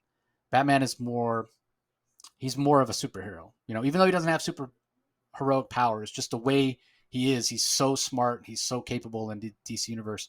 But I'm talking like I've never seen Zardasky do like Captain America or Iron Man or Wonder Woman or Superman, somebody, or Thor, somebody who, part of their story is that their powers are fantastical, and despite the fact that Batman is a super heroic character, he is very fantastical in a lot of ways. Catwoman, not so much, she's much more, a street level character. not to use that term to death. But anyway, what did you think of the backup? I liked this involves the Iceberg Lounge. The Penguin dies, and the Penguin's a very rich man, and he's a billionaire. And the fact of the matter is that what happens to a criminal underboss when he dies and he doesn't have a named heir? Well, in this case, the Penguin does have a will, and at the end of this, ultimately, this executor character, and I really love the name of the executor because it can also be pronounced the executor, I suppose. But he's not really a killer. What's interesting about this executor character, and I'm assuming we pronounce it executor because we usually talk of an executor to a will, and this is a legal robot, essentially, a glorified legal robot. But I suppose he can also kick some ass, and he can be quite violent when called upon. So he could probably execute, as you say. So he's executor sometimes and an executor other times. So I kind of like that little play on the potential play on words there. And I love seeing the underbroker again. Selena, of course, doesn't like the underbroker. The last time underbroker had a major storyline was with Undertinian's run. He helped facilitate underbroker, of course, in working with the Joker through Punchline, helped facilitate the loss of Bruce Wayne's fortune that was ultimately regained, but ultimately ended up in the hands of the Fox family. But in any event, it's interesting that this executor he states that he works for the underbroker, it looks like, and he says something very interesting. He says that that my only reason for existing, the executor's only reason for existing apparently is the reading of the will. So it's almost as if I'm getting the impression that he's programmed for a specific legal purpose, and that's why the underbroker utilizes him. So it's going to be, I find this a very fascinating concept for a character, this executor character, because he's essentially programmed for a very specific purpose, but he also has limitations. And in this case, one of those limitations is that he needs to locate the 10 children of the Penguin. I didn't know the Penguin had 10 children. I know the Penguin has at least one son because he popped up in the pages of Batgirl, but I didn't know he had more than one child. Mind you, I'm not. I don't know. I never. To be honest, other than I mean, the last interesting thing I learned about the Penguin is in Tom King's run that apparently he likes he has sex with penguins from time to time, apparently. But beyond that, I didn't know that the Penguin, I knew he had one son, but I didn't realize he had one more than that. And the fact that Selena is going to help look for his children is potentially interesting because meanwhile, we got Iko Hasegawa, who is from Catwoman's run, and also this guy named Finbar Sullivan, another mafioso. There might be a mob war fighting over the Iceberg Lounge, because the Iceberg Lounge is almost like probably one of the more higher elite places to be in Gotham City. That's the impression I always got of the Iceberg Lounge, is that it was the coolest place in Gotham to be. That's where people went to, that's where the elite wanted to go, is the Iceberg Lounge. And it was probably the Penguin's greatest treasure was the Iceberg Lounge. And so it's not surprising that this backup feature starts off with this Finbar Sullivan character, this former client of the Penguin's there, wanting to essentially take it over because it's a popular gambling and gala establishment. So anyways, I thought this was well done. I agree with you. This backup works in great conjunction with the first part of the story that sets Batman up as sort of like being the prime suspect, the person of interest as to the death of the Penguin. And he's going to be, while he's dealing with that, you got Catwoman looking for the beneficiaries of the Penguin with this new executor character. And he's definitely got my attention, Chip Zardasky. I'm asking a lot of questions, but I'm asking the right questions, and I'm really interested to see what this failsafe is. I hope there's a little bit more to it, and it's not quite as predictable as you and I sort of guessed, but we'll wait and see. Yeah, we'll wait and see. On to more Batman. We have Batman 89, number 6. I do have to say that. As we often say, when things get delayed, they lose their momentum. And this certainly was delayed, as opposed to the Superman 79 or 78, whatever it was, that came out on time, and we really enjoyed. This was less successful for me. So it's called Shadows. Sam Hamm is the writer. He's the one that wrote the screenplays for the first 2 Batman movies. Joe Quinones is the artist. Leonardo Ito on colors. Clayton Cowell on letters. I've said before, I'm not a big fan of 89 Batman, that version. So this certainly isn't for me. That being said, I think that it does a good job of capturing the feel of those movies, the Michael Keaton Batman. We do get a little more Michael Keaton Batman in this issue than we've gotten in the whole series so far, but it's almost more Michael Keaton as Bruce Wayne or Michael Keaton as Batman out of the costume than in the costume. So overall, I really think this should have been called Two-Face 89 because he by far gets the most screen time. Yeah. Catwoman, the Michelle Pfeiffer version of Catwoman, even gets more screen time than Batman. Batman is an afterthought here, which makes me think this never would have worked as a screenplay anyway because, I mean, Michael Keaton's the headliner. That being said, it's okay. It makes sense. A lot of what you see here and read the narrative, you could see it on the big screen. You could see how they would have followed this storyline with a heck of a lot more Batman in it. So it was okay. The addition of Duke as Robin, I guess, or Drake rather, Tim Drake, but an African-American Tim Drake, I guess works. So yeah, it was just okay ultimately. Whether I would have enjoyed it more had it come out in a more timely fashion, can't really speculate on that. But yeah, it's just okay. I imagine anybody who's a big fan of Batman 89 will probably like it, but probably will feel like they wish they had more Batman because Batman, he's barely here, honestly. And like I said, even though the climax, the resolution of the story here involves a lot of Batman, it's not really Batman. It's Bruce Wayne saving the day in a lot of ways. So, what'd you think? Yeah, it was all right. I share your general criticism that there wasn't enough Batman throughout this entire series to really captivate me. I thought it was too long. I thought it was 3 issues too long. I thought it was way too decompressed, and I thought it focused too much on the new Robin and too much on Two-Face, and it wasn't a Batman story. And there's that old expression, especially in movies, of which this is a reflection of the Batman 89 movie, that, sometimes heroes are only as strong as their villains. And this is a pretty weak villain. This is not I didn't find Harvey Dent here compelling. And I'm really glad they never made this into a movie because this would have been boring as hell. The action sets and the action pieces throughout this narrative there hasn't been a single great action scene really that is really sort of that stands out.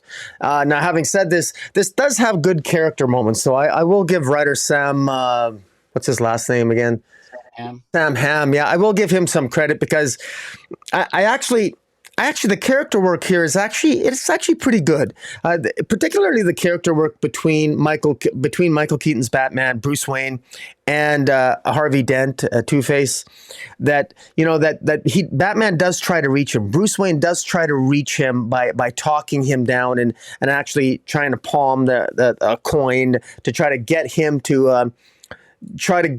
See what the good side of Harvey Dent, what he and he is, what Bruce Wayne and Harvey Dent, what you and I, Harvey, could accomplish if you give it a chance. You give it a chance, we can do this. We can make Gotham a better place. And he's about to reach Harvey Dent, but Catwoman Selina Kyle comes in and ends up basically defeating and taking out Harvey. And sort of just when maybe Bruce Wayne is about to reach Harvey, Selina comes along and disrupts that. And it was very reminiscent of Batman Begins, of the second Batman Keaton, Michael Keaton movie. So I thought it was a little bit tropey there and a bit predictable. I would have liked Selena Kyle. Selena Kyle looks really sexy here. It's easy to imagine Michelle Pfeiffer in the role again as I'm reading this. So I will give some props in that department. But for the most part, the reason why this felt a little bit somewhat unfamiliar, the reason why the Superman 78 succeeded where Batman 89 did not, this Batman 89 has failed because of too much focus on a brand new character we've never seen before. This new Robin character that shouldn't even have been in this narrative. I'm sorry. I'm just not a fan of it. And Two-Face wasn't. I don't know. It just didn't work, and it felt too long. And this wasn't a Bruce Wayne story. This wasn't a Bruce Wayne story, and this should have been a Bruce Wayne and Selena Kyle story. This should have been predominantly focused on them, and maybe even given them a happy ending. The whole thing was just wrong-headed to me, and that's me playing script doctor. But I got to say, whenever I play script doctor, that means I'm not too happy with the story that I've been given. And unfortunately, while this is structurally sound and it's well enough paced, and it there's substance within the 6 issues, and you're going to be getting bang for your buck. I just didn't find it all that interesting. So, but the art's good. Yeah, I mean, the argument could be made. It's focused on 2 new characters. We've got the Tim Drake Robin. We've also got the Two-Face. We saw Harvey Dent in the Batman movies, Tim Burton Batman movies, but we didn't see Two-Face. So he's really a new character as well. And like I said, it should have been called Two-Face 89 because that's where the story is focused on, rather than on Batman. So anyway, up next we have the Joker number 15, as well as the Punchline backup. This is the final issue of James Tynion's Joker, and it's funny. We complain about the last one, saying it could have been or should have been called Two-Face 89. This really should have been called Jim Gordon. Or, Gordon, I think there was a miniseries back in the 90s, Gordon's Law. This was a Jim Gordon story, not a Joker story. But, you put the Joker on the title and it's going to sell as opposed to Jim Gordon. But anyway, Tynion's the writer, Giuseppe Camuncoli on pencils, Cam Smith and Lorenzo Ruggiero on inks, Arif Prianto on colors, Tam Napolitano on letters. I don't enjoy the Camuncoli art as much as I enjoyed when we had Guillaume March. But Camuncoli brings a moodiness to the art that I think, and sort of a timeless quality that really, really works, especially in the use of blacks and shadow. And again, calling out other writers for not telling a narrative straightforward, but it works here when Tynion does it. But here's the thing: he didn't do it throughout the series, right? So we know last issue that we saw Jim Gordon back in Gotham City and didn't know if he killed the Joker or not, which was sort of the point of the series. Gordon's hired to kill the Joker. And so at least Tynion, when he puts things out of order, he has a reason, right? He's heightening up the tension. He's heightening up the mystery. So basically in this issue, what we have is Gordon recapping in his own words what happened in Texas after Bane showed up at the Sampson family barbecue where they were about to eat a bunch of people, including the Joker himself.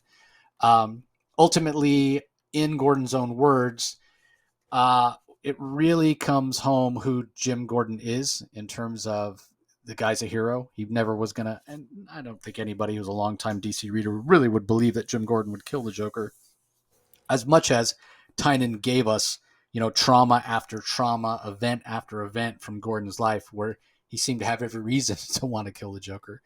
But he doesn't. He recaps everything for us, as he's telling Batman what happened.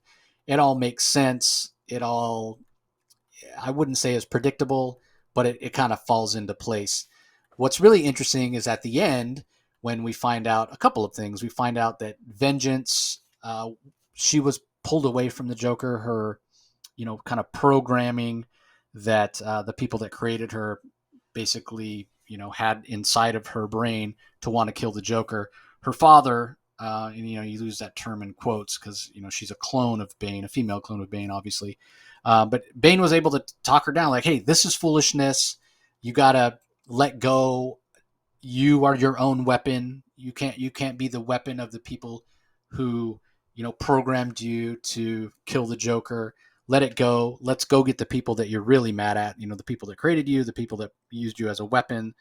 And she agrees. So we assume, based on what Gordon says, that Bane and Vengeance are down in Santa Prisa attacking the people dismantling the lab of the network that's got all these DNA samples of all these different supervillains that wanted to create their own army. So we assume that's going on. The other thing that we hear from Gordon is that he's going to go out on his own, not ready to go back to the Gotham City Police Department. He says maybe he will at some day, and he'll maybe start to rebuild himself as the man everybody sees him as. But it's clear that the events of the story have left a mark on him, and he just wants to do some good. He tells Batman, I need to do some good, but good in a different way. Like maybe the good would have been to, when you see evil, put a bullet in its head, right? Kill the Joker. He couldn't do it. He couldn't bring himself to do it. He still wants to make a difference. He still wants to do good. So he's going to go off with Bullock and have his own detective agency. I'm 100% ready to read that. I hope that Tynan writes it. He probably won't. He's busy with his creator-owned stuff, but please get somebody good. Get somebody who knows who Gordon is. Greg Rucka is the one that immediately comes to mind. I don't know how busy he is, if he'd be willing to do it, but I'm all for a Jim Gordon private detective story, 100%. So ultimately, this was a great series. It's one I am looking forward to sitting down and reading in 1 or 2 sittings, all 15 issues. I will be skipping the backups every time. It's not a story I want to go back and revisit, but the main story is 100% worth reading in one sitting all together. I think it's going to be a really great read. So what were your thoughts? Well, here's the $25 million question, and $25 million representing the amount that Jim Gordon was to be paid for killing the Joker. He does not kill the Joker. So did he get the money? And he got some money. He did get some. And what's interesting is Cressida Clark, who the individual who hired him, who basically was trying to take down the network to get information on the network. She is shot by the Joker. And before she dies, she, as you said, she transfers money to Jim Gordon, but we're not sure how much it is. But we can assume that while it's not 25 million, I don't know why it's not 25 million, but I mean, but she says it's not 25 million. I'm curious as to know how much it is. I'm sure it's enough for him and Harvey Bullock to finance their new private detective agency, to answer any questions as to how they can afford it. And it might actually be for the first time that Jim Gordon can brag he's got more money than Batman. Yeah. Which has got to be a first. And, it's funny.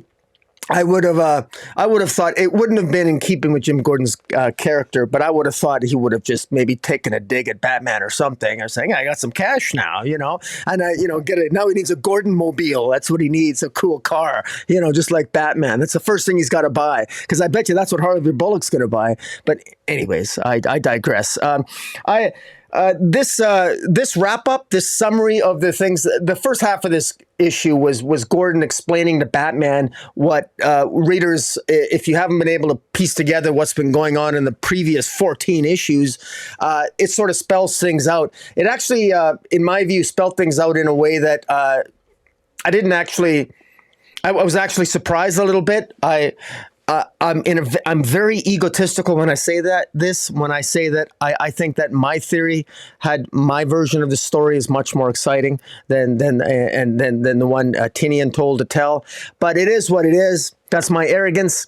I will say that one thing that does baffle me, that I don't really stand. I was really surprised that the Talon character on the plane was actually the Court of Owls that was trying to stop Cressida Clark, because the Court of Owls actually was trying to prevent Cressida Clark and Jim Gordon from finding out about the network.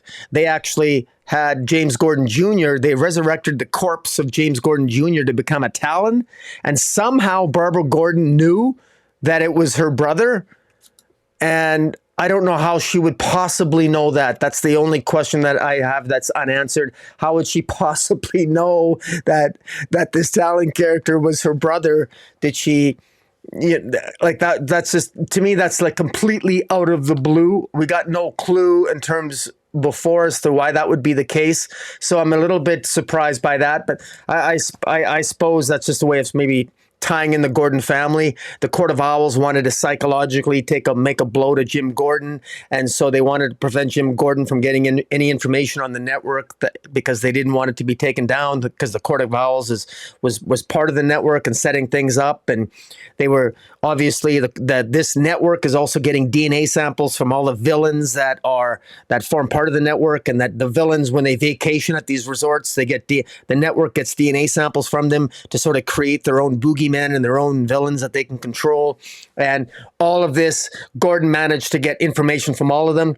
I was disappointed that Old Man Samson wasn't killed. The Joker never killed Samson.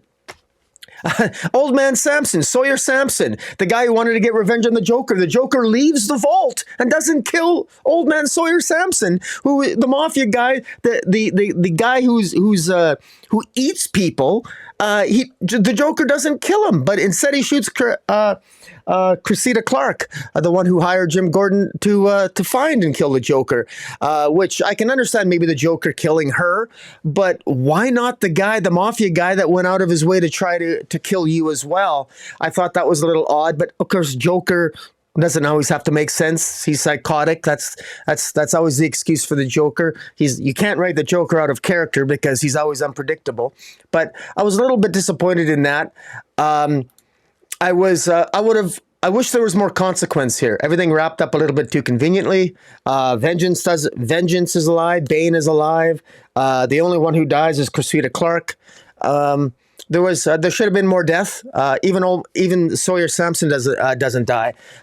In my view, there should have been far more bloodshed. There should have been far more consequence to this issue. There should have been more death in this issue, but there wasn't.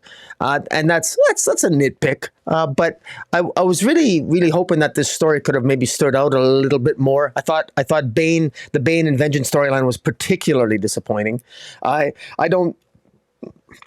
would Bane even know he had a daughter? And why would he refer to her as a daughter when he's just for Bane to have joined, Bane's entire motivation to join was to sort of draw out his daughter. And he felt by working with Cressida that would draw his daughter out. I would have thought there was 1,000 other ways that Bane could have drawn his daughter out. But in any event, there's nitpicks here. Overall, I think that if people just read this as a trade, I think that they're going to get something out of it. It does come together at the end. Tinian does essentially tie up all the loose ends.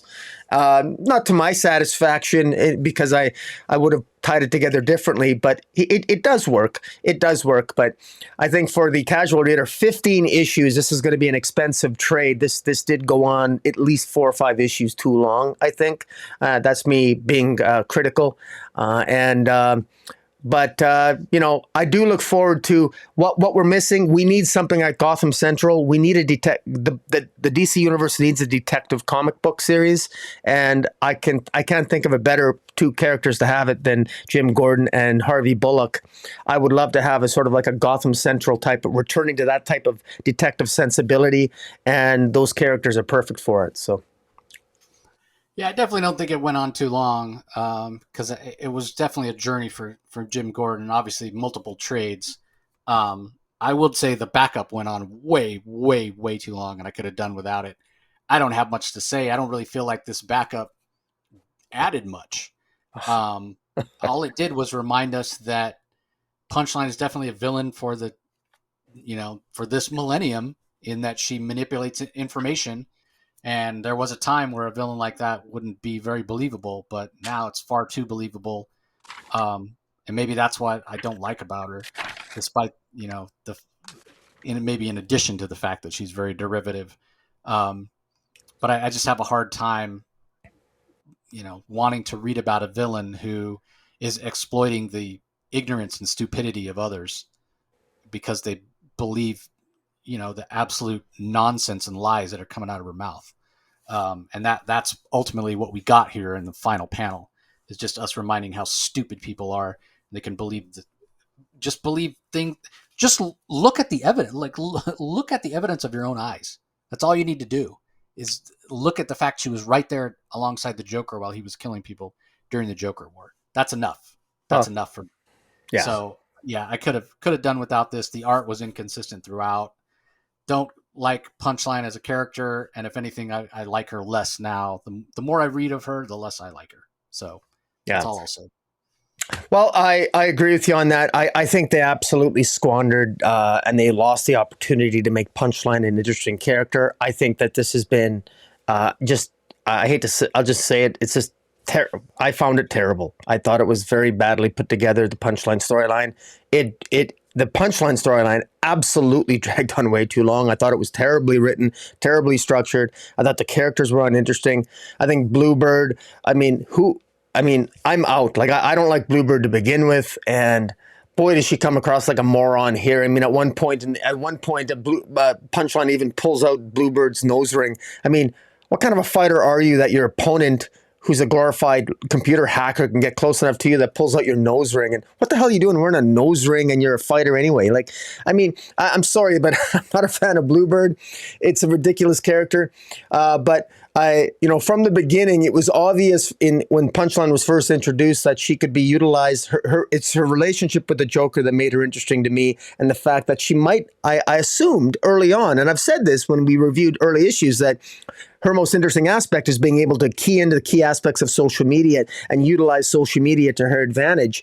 And now that we've actually gotten to that point where she's doing precisely that, she's just really, really uninteresting. And I find her, oddly enough, for myself, I personally found that she'd be more interesting when she still should be connected to the Joker in some way. She hasn't earned a place as being an A-lister. And the fact that she's getting her own comic now she's going to continue. The Punchline, the Gotham game #1 coming this fall. I guess they're going to try to build up and give her some gravitas. In this day and age, the idea that somebody can manipulate the media and get away with crime after crime after crime. Well, I mean, we can talk about certain politicians that are capable of doing that on a regular basis.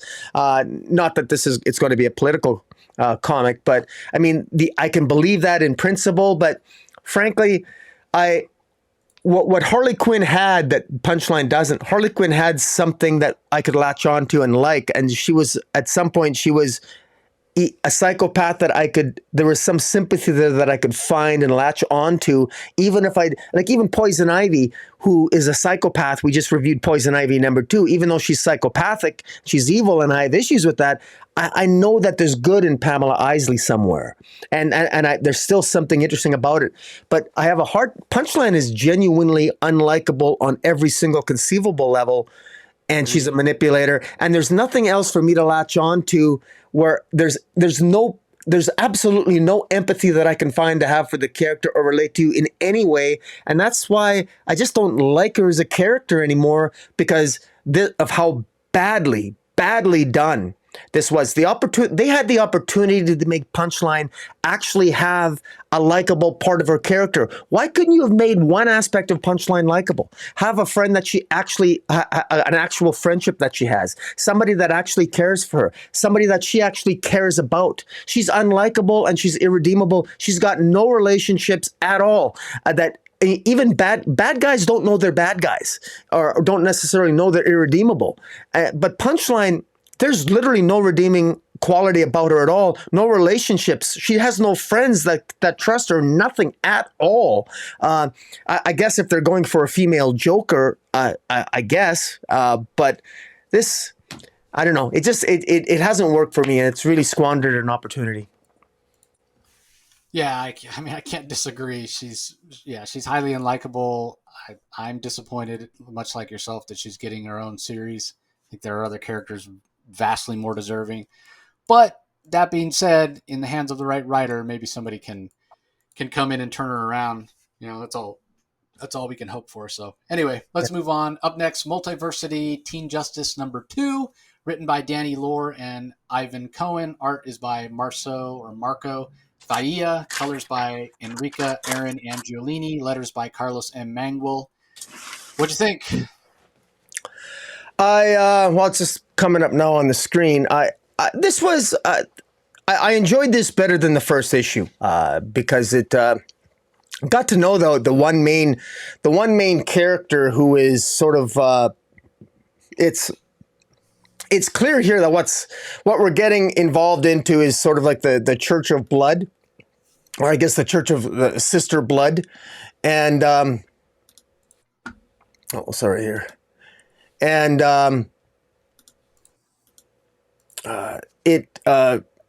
Raven and who's the other character? Sorry, Troy. Raven and Troy are sort of infiltrating, are attempting to infiltrate the Church of, I guess, Church of Blood or the Church of Sister Blood or what have you, and in their attempts to do that, they sort of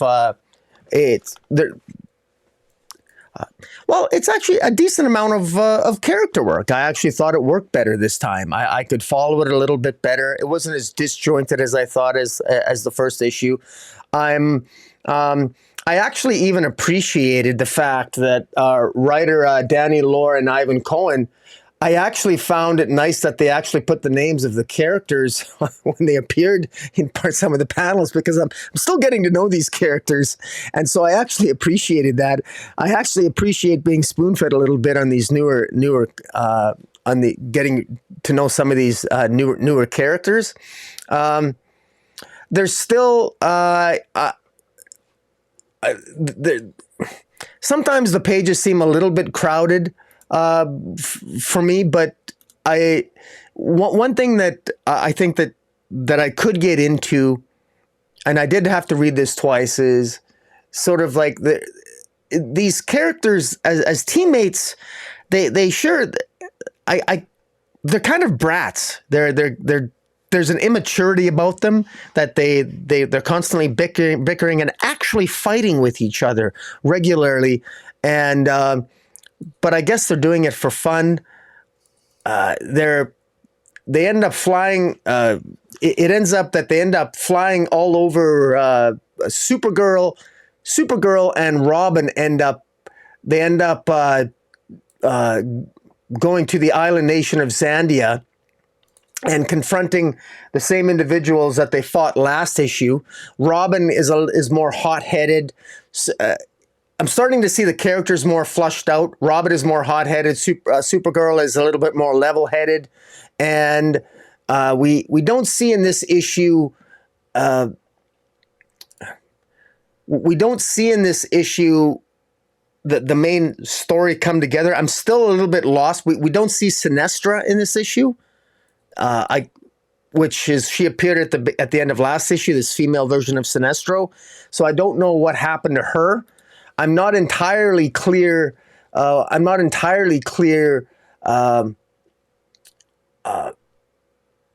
How Sister Blood is connected to the sort of larger narrative.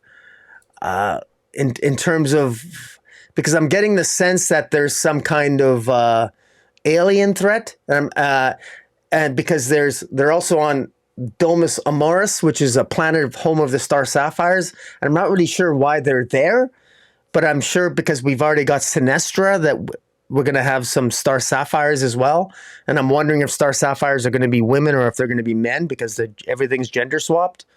But I'm still trying to get a handle in terms of what is going on. So if I have one little nitpick, I will have to be invested for at least another issue or maybe more to figure out exactly how all this connective tissue actually connects, because I still haven't figured out how Sinestra connects with Sister Blood, or if Sinestra is controlling the Church of Blood, and how that's connected to the Star Sapphires out on another planet, and how that's connected to this island nation. So clearly a story's being built here, and we're just 2 issues in, and I've got to give it more time. There is character work that's being done here, and I'm slowly getting more intrigued. But this does require a commitment. This isn't. I will say this about writers, Danny Lore and Ivan Cohen. They don't spoon feed the readers. I think they challenge us a little bit. But I'm up to the challenge, and the information is there, and I read it a couple times, and I got the gist of it. But we're still at the point, for me, I still have more questions than answers by the end of this second issue. How do you feel about it? Yeah, that's a good way to put it. More questions than answers, but you're right. So we get a lot more character work in this second issue, which that's enough for me to keep wanting to read it. The problem is in terms of what's going on, because there's really three different storylines. We have what's going on the island of Zandia that you mentioned. They head over there and find out that all the people have been aged up, and what's going on with that. So we have that storyline going on. We have the storyline going on with the off in space, the planet of star sapphires, what's going on there, and then obviously the Sisterhood of Blood. Yeah, which of these storylines is it? All the storylines? Like, what is Sinestra tied into? Like, again, in terms of what's going on, yeah, much more questions than answers. So again, I mean, I know first issues are really hard to do, but I feel like the character work that was in this issue should have been in the first issue, and maybe then you wouldn't have had to take as much space for the character moments in this issue, and could have got us further along with the narrative. So I don't know. It's hard to say if that would have been more successful or not. Maybe it wouldn't have been more successful.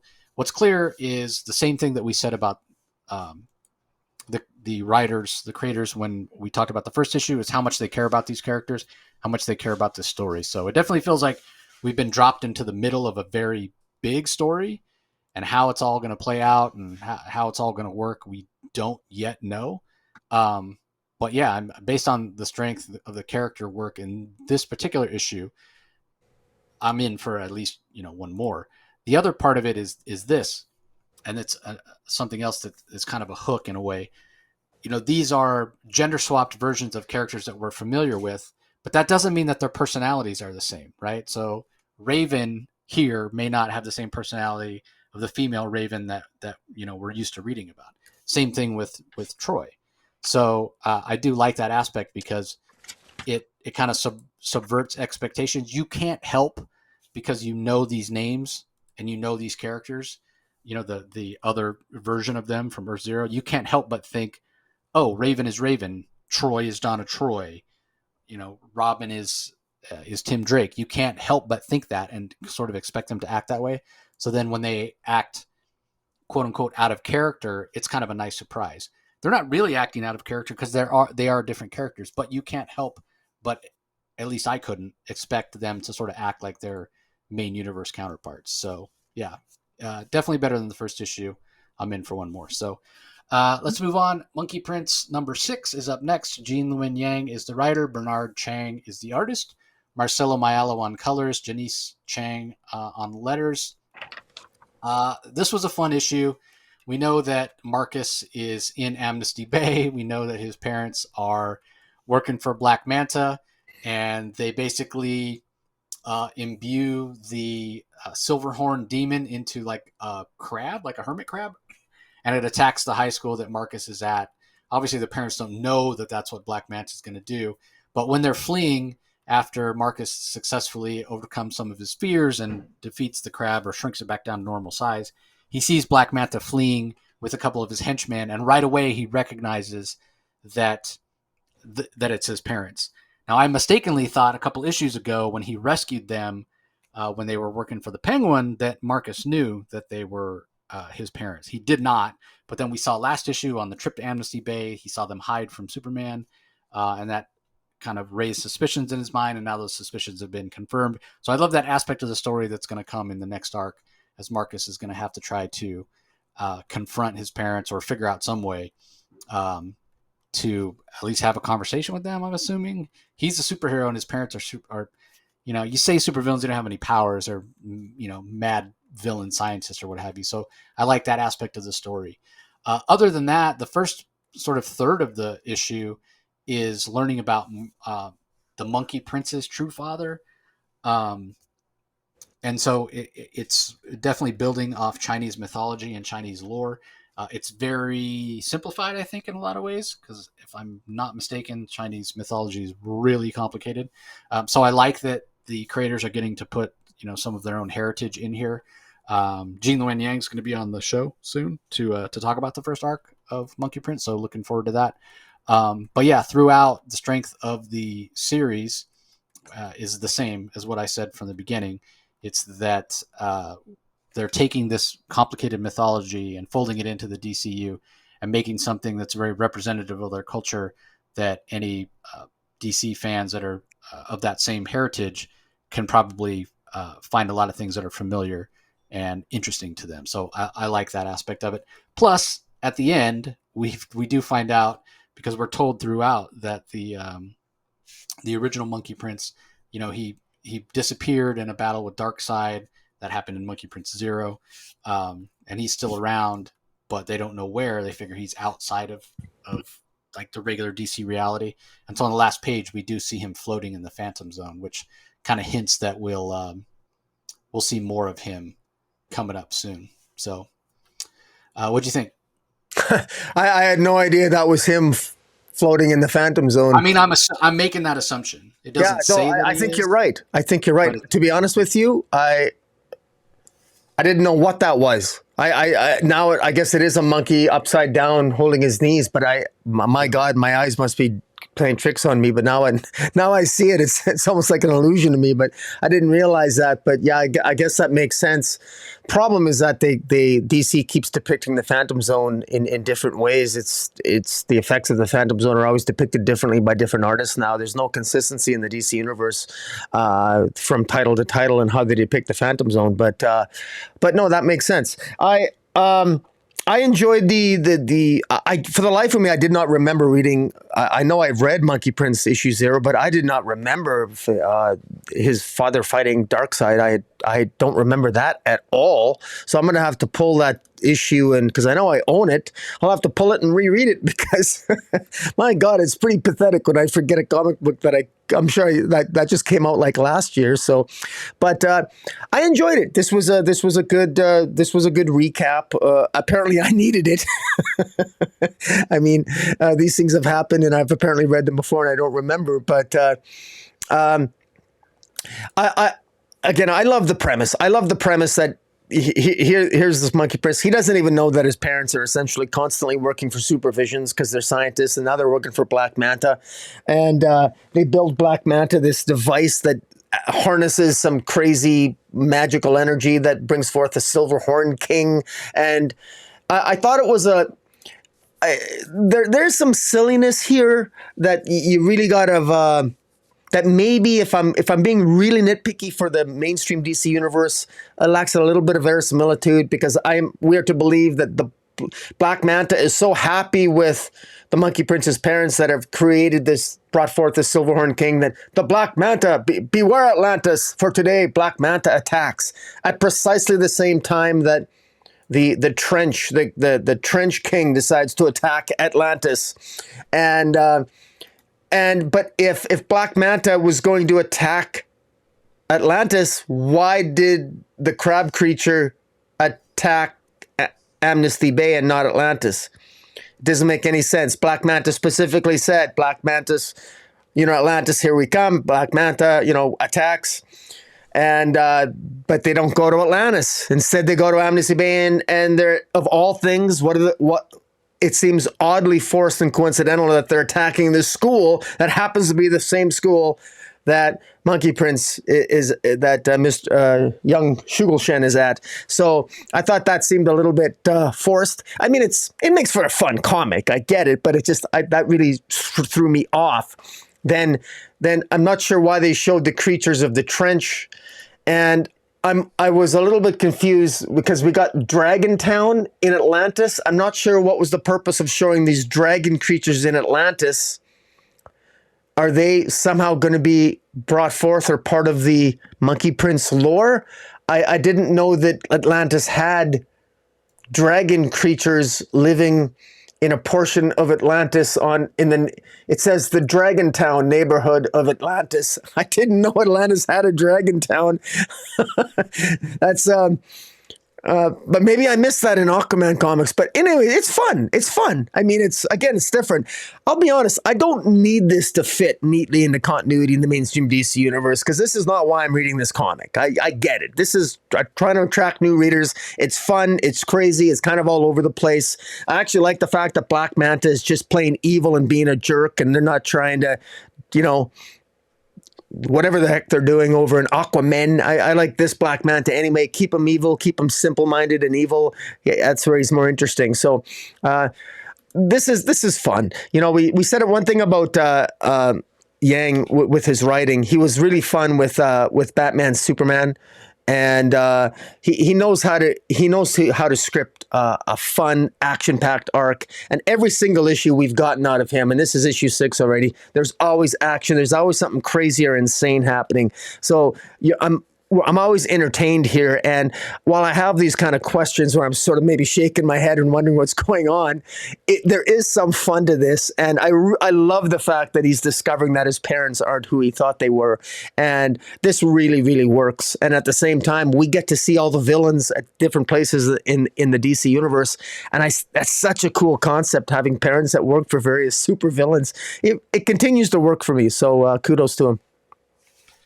Yeah, I agree with you. I don't think we've seen a Dragon King neighborhood in Atlantis. I think these are things that they're adding, and it sort of dovetails into this whole idea of bringing in some Chinese culture. It makes sense, I mean, Chinatowns in any number of cities in the U.S. So why wouldn't Atlanta have its own version of Chinatown? Dragon Town. So yeah, I think that works. As far as why they're there, I got to think that it must tie into the lore of the original Dragon Prince or Dragon King or Monkey Prince, rather, the original Monkey Prince, Monkey King, Marcus's spiritual father, whoever that is. It's got to tie into that in some way, I got to think. All right, up next we have Remnants of the Past, Nubia, Queen of the Amazons, issue number 2. Stephanie Phillips is the writer, Aletha Martinez penciler, Mark Morales and John Livesey handle the inks, Alex Guimaras on colors, Becca Carey on letters.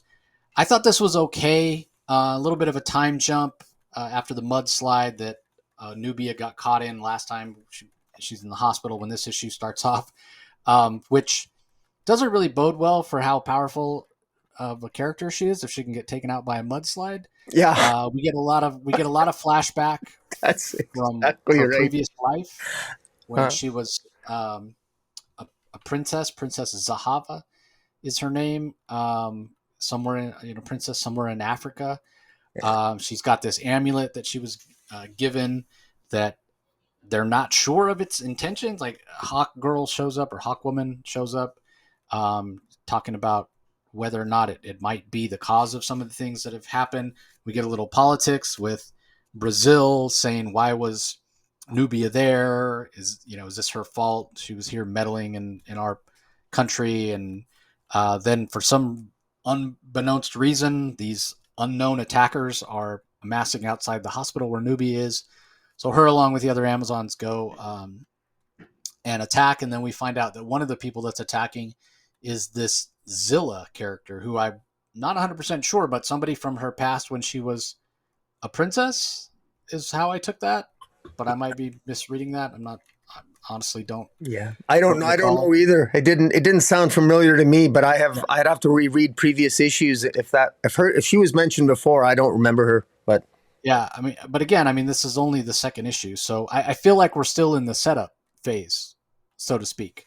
But I loved Nubia when they started focusing more on her, but I do feel like the story's getting a little, I don't want to say convoluted, but it's getting big.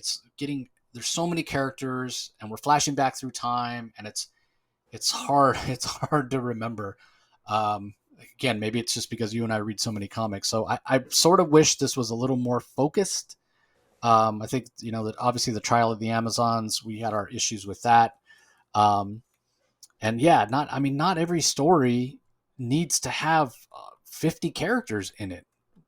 But it sure feels like DC writers think that it does currently. So jury's still out on this. I thought it was average, but I still really like the character.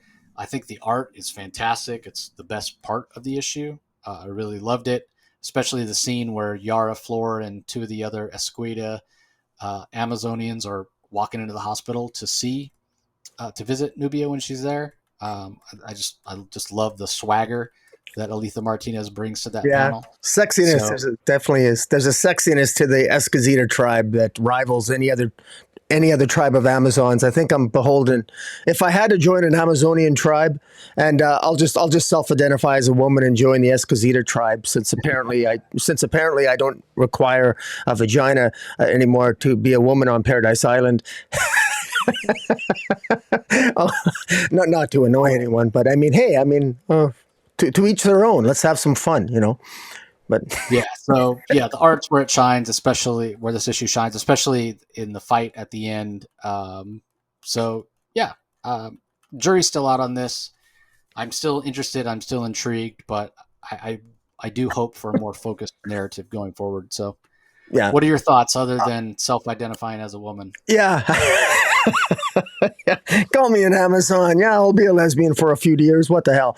But no, I enjoyed the first part. I like the origins of what we know to be Nubia's first life, the life that Nubia lived when she was a young princess in Madagascar, presumably thousands of years ago. The time frame is undefined, and she was, you already indicated her name was Zahava at the time, Princess Zahava, and she was a young princess who has a lot in common with Diana.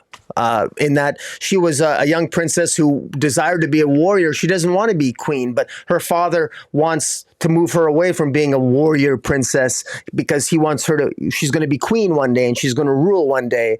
But he says to her that, only you can find your destiny. And so it's a very, you could tell she had a very good family, a loving mother, a loving father. She even had a potential love interest, someone who potentially loved her. But we also know that ultimately the person who will grow to be her potential love interest, this Azariah, we know that this Azariah character who she spars with ends up ultimately, I think he's the same one who ends up betraying her and killing her, after which, presumably after she is killed, she is resurrected and comes through the Well of Souls and is the first Amazon to come through the Well of Souls to become one of the first Amazons on Themyscira. And so we know that. So, and maybe that leads to my first potential criticism is that, well, this origin is a little out of whack.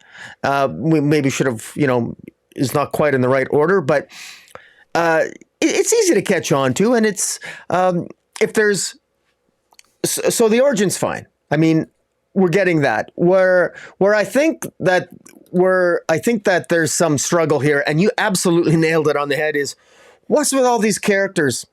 What's with all these characters? I mean, first of all, a mudslide takes out Nubia. Come on.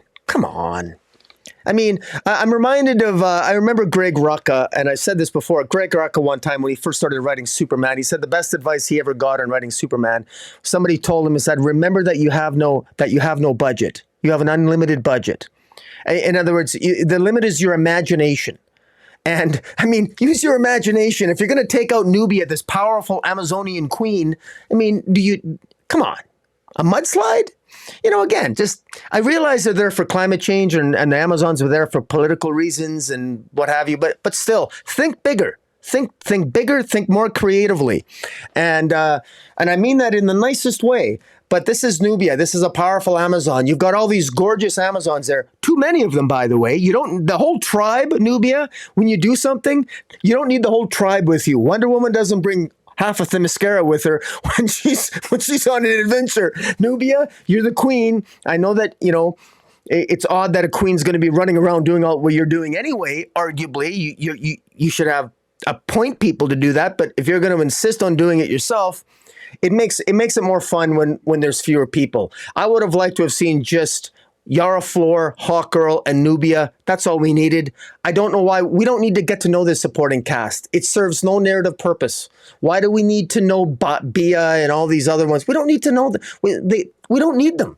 They don't contribute to it. They just take up space, and we get all this superfluous dialogue that really doesn't really move the narrative. And again, not a lot of action here. We did get some substance, again, some origins of Nubia's past life. But then what happens is nothing. We get Nubia waking up in a hospital which you're never going to convince me they're going to put her in a hospital in Madagascar or in wherever the hell in Brazil. You think why not take her to the Esquisita tribe? Take her to the so we can see the Esquisita.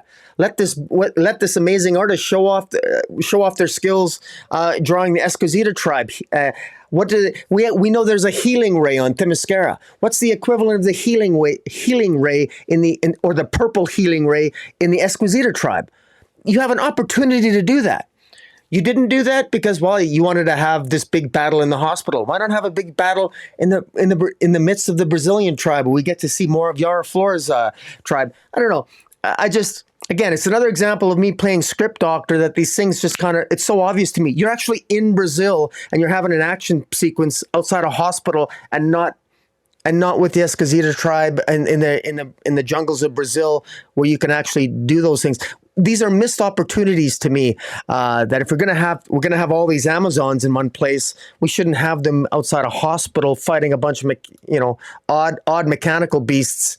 And then this Zila character. I mean, there's definitely action here, which is good, and I think that this is an improvement. Stephanie Williams has gotten a little bit better here, because one of the criticisms of Stephanie Williams' first 6 issues, or I guess 6 or 7 issues of Nubia, was that we got entire issues where there was very little action, far too much exposition, very dialogue heavy, which was unnecessary and superfluous in many of the issues. Here she's gotten a little bit better. Stephanie Williams has at least learned that you can have dialogue between characters while they're fighting. So at least give us some action scenes while they're having a conversation. We got some of that here. Again, how much did the narrative move forward? It really didn't.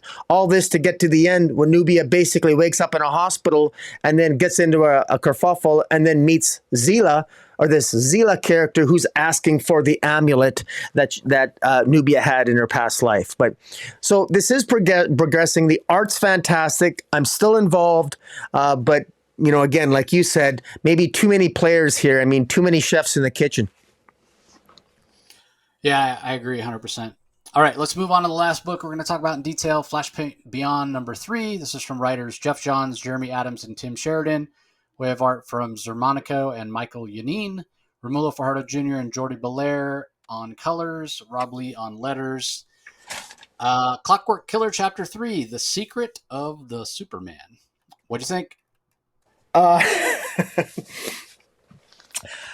Well, the Flashpoint Beyond, the essence of Flashpoint Beyond is that there is this clockwork killer that's going around and killing various superpowered beings that have some connection or capabilities of manipulating the space-time continuum, whether it's space or time or light or speed, those types of things. And in the midst of all this clockwork killer going around and doing that, we have this Flashpoint Batman who has woken up. The Flashpoint universe is still around. It's still here. Why does this Flashpoint universe still exist? It's not supposed to exist. And so Flashpoint Batman is hell-bent on basically ensuring its destruction, to go back, because, I mean, it's not supposed to exist. It's an aberration. And so in Thomas Wayne's mind, in his mind, nothing matters. Nothing matters except let's destroy this. I'm not supposed to exist. My Flashpoint universe isn't supposed to exist. So in the Flashpoint Batman's mind, even a Clockwork Killer, who cares?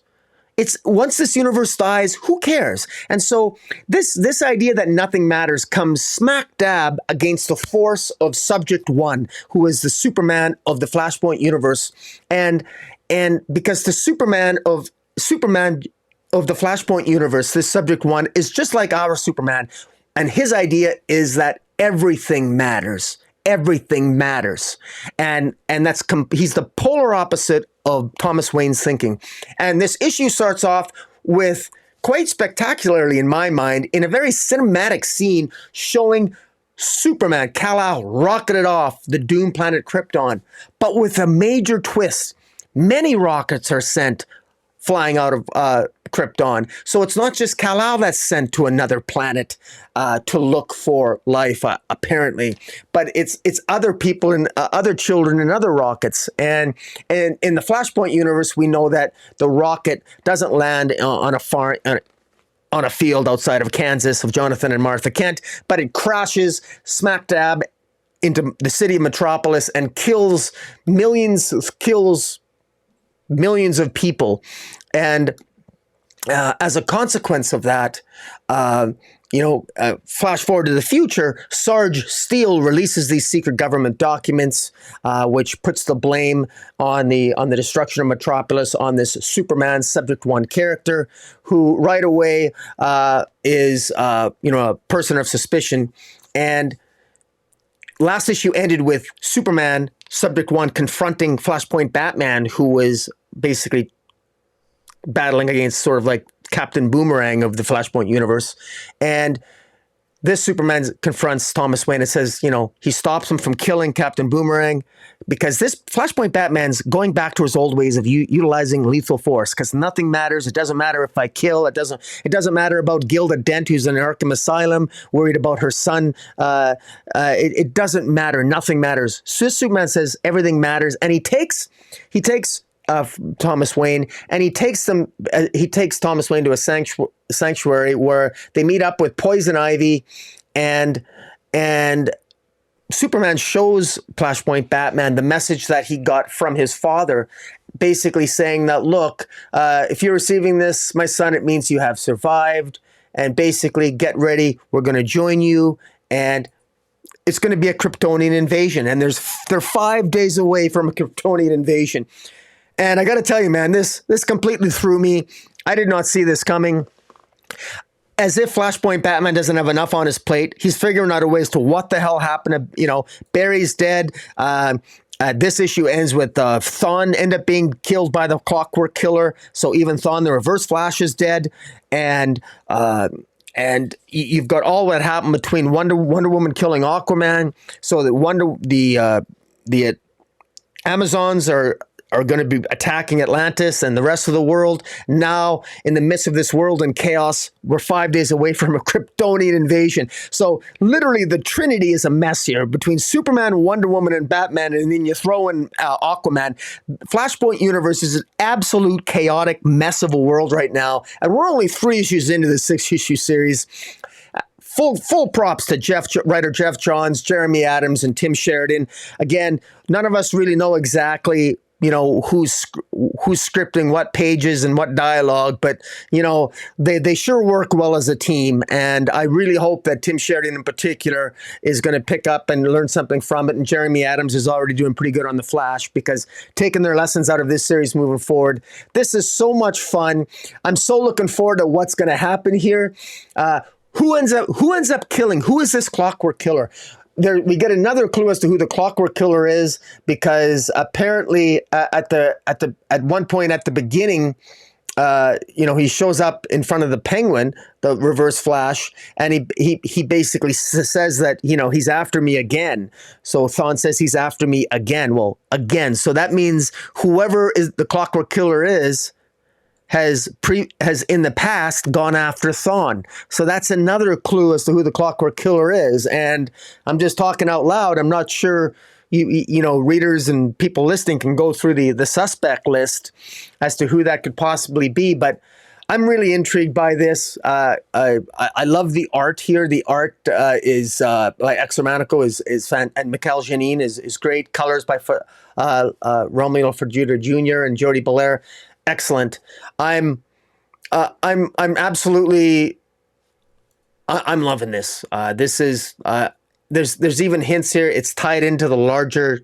We're starting to see some ties into the larger multiverse, the larger the potential the great darkness as well. And I'm Gilda Dent, who's actually in Arkham Asylum right now, who basically scarred her own face. Somebody has appeared to her, and we're not really sure who it is, but it appears that I'm not sure who it is. I'm not sure who it is. Is it the Clockwork Killer? Is it? I don't know, but man, I'm so curious. I have a sneaking suspicion it might be. Is it going to be Doctor Manhattan's? Is it going to be the young Sally and Kent or Kent from the Watchmen universe? I'm not sure, but in any event, I got so many. I got again more questions than answers, but I love that Jeff Johns is really wetting our continues to sort of expand upon the mystery. And we get more of Corky Baxter and the Time Masters at the end, because the death of Thawne throws more time reverberations throughout the timeline, and it disrupts the timeline in the end. And that's something that the Time Masters take note of as they're sort of locked in hyper time. They're lost in hyper time. And on the final page, hyper time has enough problems with Thomas Wayne still around. We see hyper time in total chaos. And I just want to say that I looked at all the images on the final page in terms of all the disruptions into hyper time. And there's 3 images that I don't know who they are, but the other images include Booster Gold, an image of Action Comics #1, the image of death of Superman. We see Swamp Thing. We see the death of Barry Allen in the original Crisis. We see a picture of Flash in Rebirth. We see the formation of the Justice Society. We see Pariah infected by the Great Darkness. We see the Mime and Marionette. We see Dr. Manhattan. We see Stargirl in the JSA. We see Superboy Prime going crazy in Infinite Crisis. We see a picture of Hal Jordan. We see John Byrne's Superman. We see the Creature Commandos. We see Flashpoint Aquaman fighting Wonder Woman. We see Barry and Wally hugging, just like in the Rebirth special. And there's 3 other images that I cannot specifically identify. So everything Jeff Johns does in particular is on purpose. And so I'm not sure what all those images necessarily mean, because those images didn't just take place in hypertime. They took place in our mainstream DC universe over the last 10, 15 years. And so, man, so much to talk about. But what do you think? Yeah, I thought that I loved this version of Superman. Like, I think he's really interesting. Obviously, a very different version, and so that was my favorite part of the story. I don't know how much this particular issue moved forward the overall narrative, if at all. Feel like it really did much. It's like we're introducing new aspects with this idea of Kryptonians as world conquerors, which, that's certainly not a new aspect to the Kryptonians. We've seen that aspect of them before in stories, so I think that works and can be pretty interesting. So we'll have to see how that all plays out going forward. But yeah, overall, I was pretty. I enjoyed it. Don't have any idea based on it started off as a street level mystery, and now we're talking about Kryptonian invasions and all kinds of craziness going on for the story going forward. So I'm very curious to see where it goes from here, and I'm enjoying this. I mean, I knew I would like it, but I'm enjoying it even more than I thought I would, which obviously is a good thing. So we'll have to see how it continues to play out from here. So well, that's going to do it in terms of the regular issues. The site that I normally get all my information is not working today, but I'm going to try to use a different one here. It looks like we do have some collections that are do we not out today. We didn't review Dark Crisis 2? No, that we didn't. Really? I don't think so. Yeah, we skipped Dark Crisis. Did we? Okay, well, fire away then. We did. Well, no, I'm pretty sure we never talked about Dark Crisis. Definitely go take it away. Well, I mean, that was kind of a big one. That's why I thought sometimes for those people listening, sometimes it has occasionally there's been mistakes made, and we've actually reviewed issues that were put in the wrong week because we're given these preview copies in weekly segments, and sometimes occasionally an issue will be in the wrong segment. That's happened once in a while. But I'm pretty sure Dark Crisis comes out this week. So Yeah, it does. I don't know how I yeah, had it open earlier. I must have accidentally closed it and didn't realize. So, yeah. yeah, what are your thoughts? Well, this issue. In this issue, and by the way, just multiple issues. There's a great cover B with Yara Flor with Batman, I guess Jace Fox Batman with Yara Flor, which are the legacy characters. There's another great issue showing the Justice Society, and I think the themes of these covers are actually quite good, and I love that they're actually related to to some degree to the content or the idea of legacy, which actually I think there's that thematic connection, which is good. Great cover of Batman, Yara Flor, and Superboy. I guess that's Jace Fox, John Kent, and Yara Flor. And another issue with Deathstroke in front of a burning Teen Titans tower, and of course we have the standard issue itself with Nightwing fighting Deathstroke. In this issue starts off with essentially Pariah basically. Pariah is being spoken to by the Great Darkness, and the Great Darkness has manipulated Pariah, and Pariah was this person who was sort of like the person whose original world was destroyed in the original Crisis on Infinite Earths. And the Great Darkness has promised the Pariah that, look, if you help us do what we want to do, we will restore the original Infinite Crisis. But in order to do that, we need to destroy Earth Zero. We need your help, Pariah, to do that. And at least that's what Pariah has going on in his head. And so that's what Pariah is trying to manipulate and trying to cause to happen. And what Pariah is doing is that Pariah is inside the head of Slade Wilson Deathstroke. Pariah is actually mentally manipulating Deathstroke, and that was a little confusing at first because it surprised me, because I was unsure if Deathstroke was just insane as a result of the Lazarus pits when he was killed by Talia in Shadow War, and then he was resurrected in the Lazarus pits. I assumed that Slade Wilson was basically insane because of the Lazarus pits, but it appears that he's being driven crazy a little bit by Pariah talking to him, and he's been manipulated by Pariah through the help of that, I guess, the Great Darkness. And as a result of that, we do know that, you know, this is the worst kept secret, that obviously a new crisis is brewing. And the idea here is to cause chaos. Pariah wants Deathstroke to create a crisis, a mini crisis, by creating havoc. The Justice League dead. The Justice League were taken off the playing field. The only one that really survived the death of the Justice League was Black Adam. And basically the remnants, these legacy characters, John Kent's vain attempt at putting together a Justice League, somewhat pathetically last issue, and that's probably in the words of Black Adam, although he never put it that way. Black Adam was not impressed with what with the team that John Kent put together.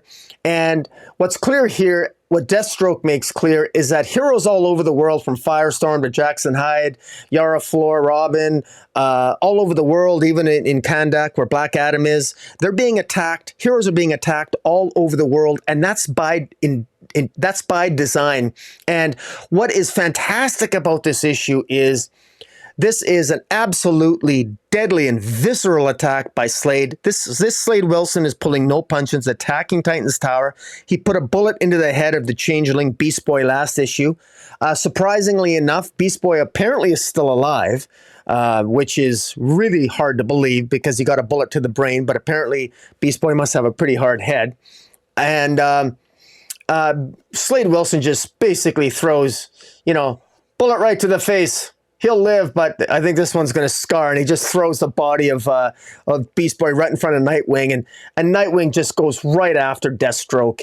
And the scenes here are just epic, showing the eyes and the attitude and the determination of Nightwing, and the indifference and the evil of Deathstroke. And the fight scenes here are really good. Everything's on fire. Everything. The coloring here is just fantastic by I think it's is it Sanchez?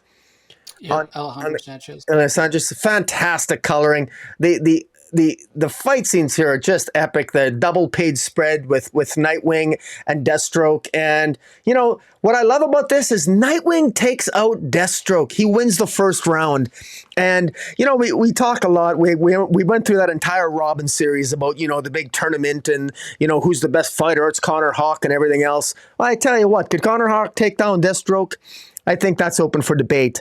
But I love the fact here that this is Nightwing, and Nightwing was Black Adam's choice to basically lead, and he's showing his leadership here. He's taken out Deathstroke, but Deathstroke holds all the cards, and Deathstroke basically tells him, look, I'm here to take you out. And so basically, I kill you, everyone else can live. We're all going to go home, but you're being taken out. And Nightwing is prepared to sacrifice his life. Say, fine, if you're telling me that if I let you kill me, everyone else is going to be safe, you'll let the kids go because he wants to protect the students and everything else. And basically, that's the deal he makes with Deathstroke. And so, Nightwing is sitting there. All right, get it over with, you old bastard. And of course, before that can happen, in what is for me the most heroic moment of John Kent since he was aged up happens in this issue, in my opinion. John Kent jumps in front of the bullets and saves Nightwing from being killed by Deathstroke. That to me was the most heroic thing. The way that maybe it was just the way I read this, but it actually kind of gave me goosebumps. And that was the first time that John Kent has done anything as an adult to actually make me go, that's cool. This was a cool scene. I loved it. And John Kent basically said, he just says, you missed. And then Nightwing says, you got your dad's timing. And, the dialogue was just spot on. Spot on. And Nightwing says, this looks like a job for, and then, of course, John Kent, scolds him and says, that's my line, as he takes out more of the secret society that was fighting alongside Deathstroke. And it's just, the fighting is just visceral, and Cyborg Superman comes in because Deathstroke was prepared for John Kent to show up. And I mean, the fighting was just, the scenes are just excellent. This was action packed. I thoroughly enjoyed this. I just had a shit-eating grin on my face. This was so well done, and you could see what I particularly liked, which surprised me. As I said, I was unsure if Deathstroke was just poisoned by the Lazarus pit, or was it something more? And it is something more. He's got Pariah beacon in his head.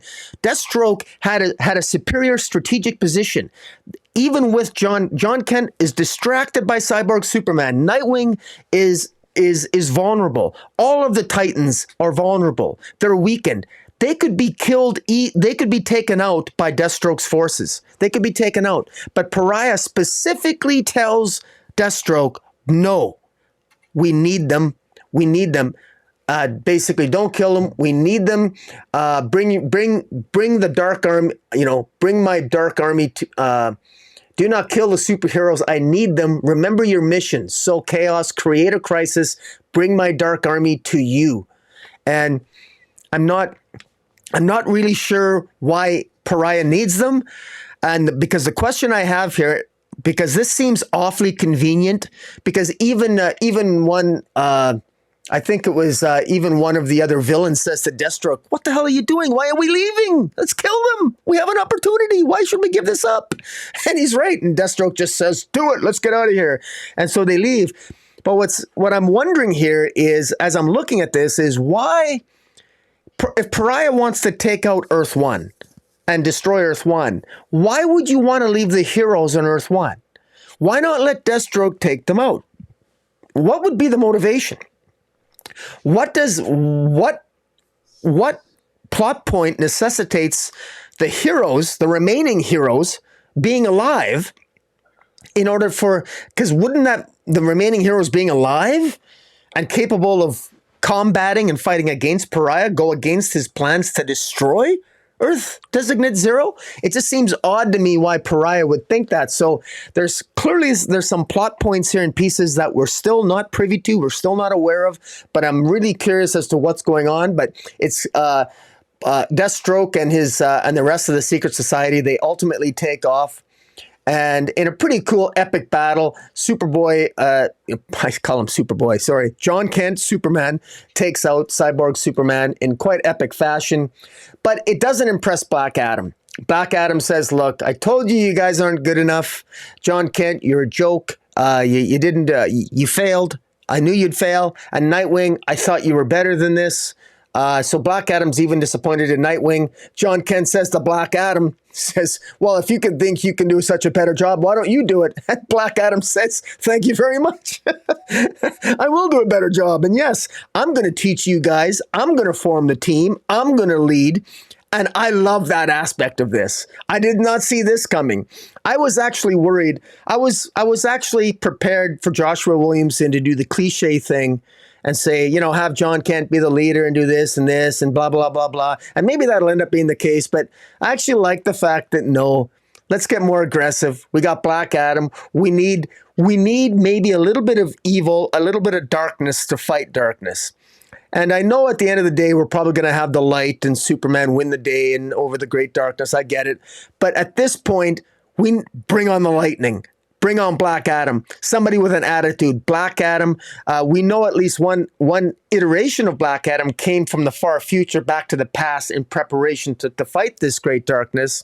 And so what better leader could we ask for than Black Adam right now? And him stepping up to the plate, I think, is an awesome idea.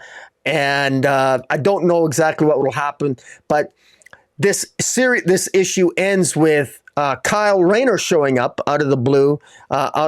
He's apparently in a spaceship. I don't know how Kyle Rayner ended up there out of the pages of Green Lantern number 12, but the continuity's a little wonky. But it ends up Hal Jordan and Joe Mulane, Green Lanterns, are rescuing Kyle Rayner on a ship outside of Earth orbit, and Hal Jordan has brought the Green Lantern Corps to help with the fight, and they offer Kyle Rayner the ring, and they're going to go and look for the Great Darkness. And man, I love this issue. I don't. It's this feels different than your.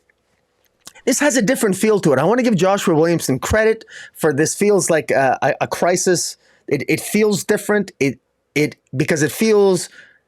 This issue in particular felt grounded in character. I felt the character of John Kent, of Nightwing, even with Kyle Rayner, of Hal Jordan, of Deathstroke, and you know, I like this. I'm actually this is really sort of building to something, and we got another. This is only issue 2. And so much is, I feel a lot's happened, and I like how this is organically built up over the last year, and maybe this is going to go in a direction I don't like, but right now, I got a shit-eating grin on my face, so I'm happy. I'm happy. What about you? Wow, that was a lot. I guess I read a different comic. You say a lot happened, I feel like nothing's happened. We don't know how Pariah is empowered. We don't know how he got recruited. We haven't seen the Great Darkness itself. I mean, this is supposed to be the crisis to end all crises, right? And I can't help but compare it to Crisis on Infinite Earths from back in the day. And I think, what did we have there after 2 issues? Well, a hell of a lot more than we've got here.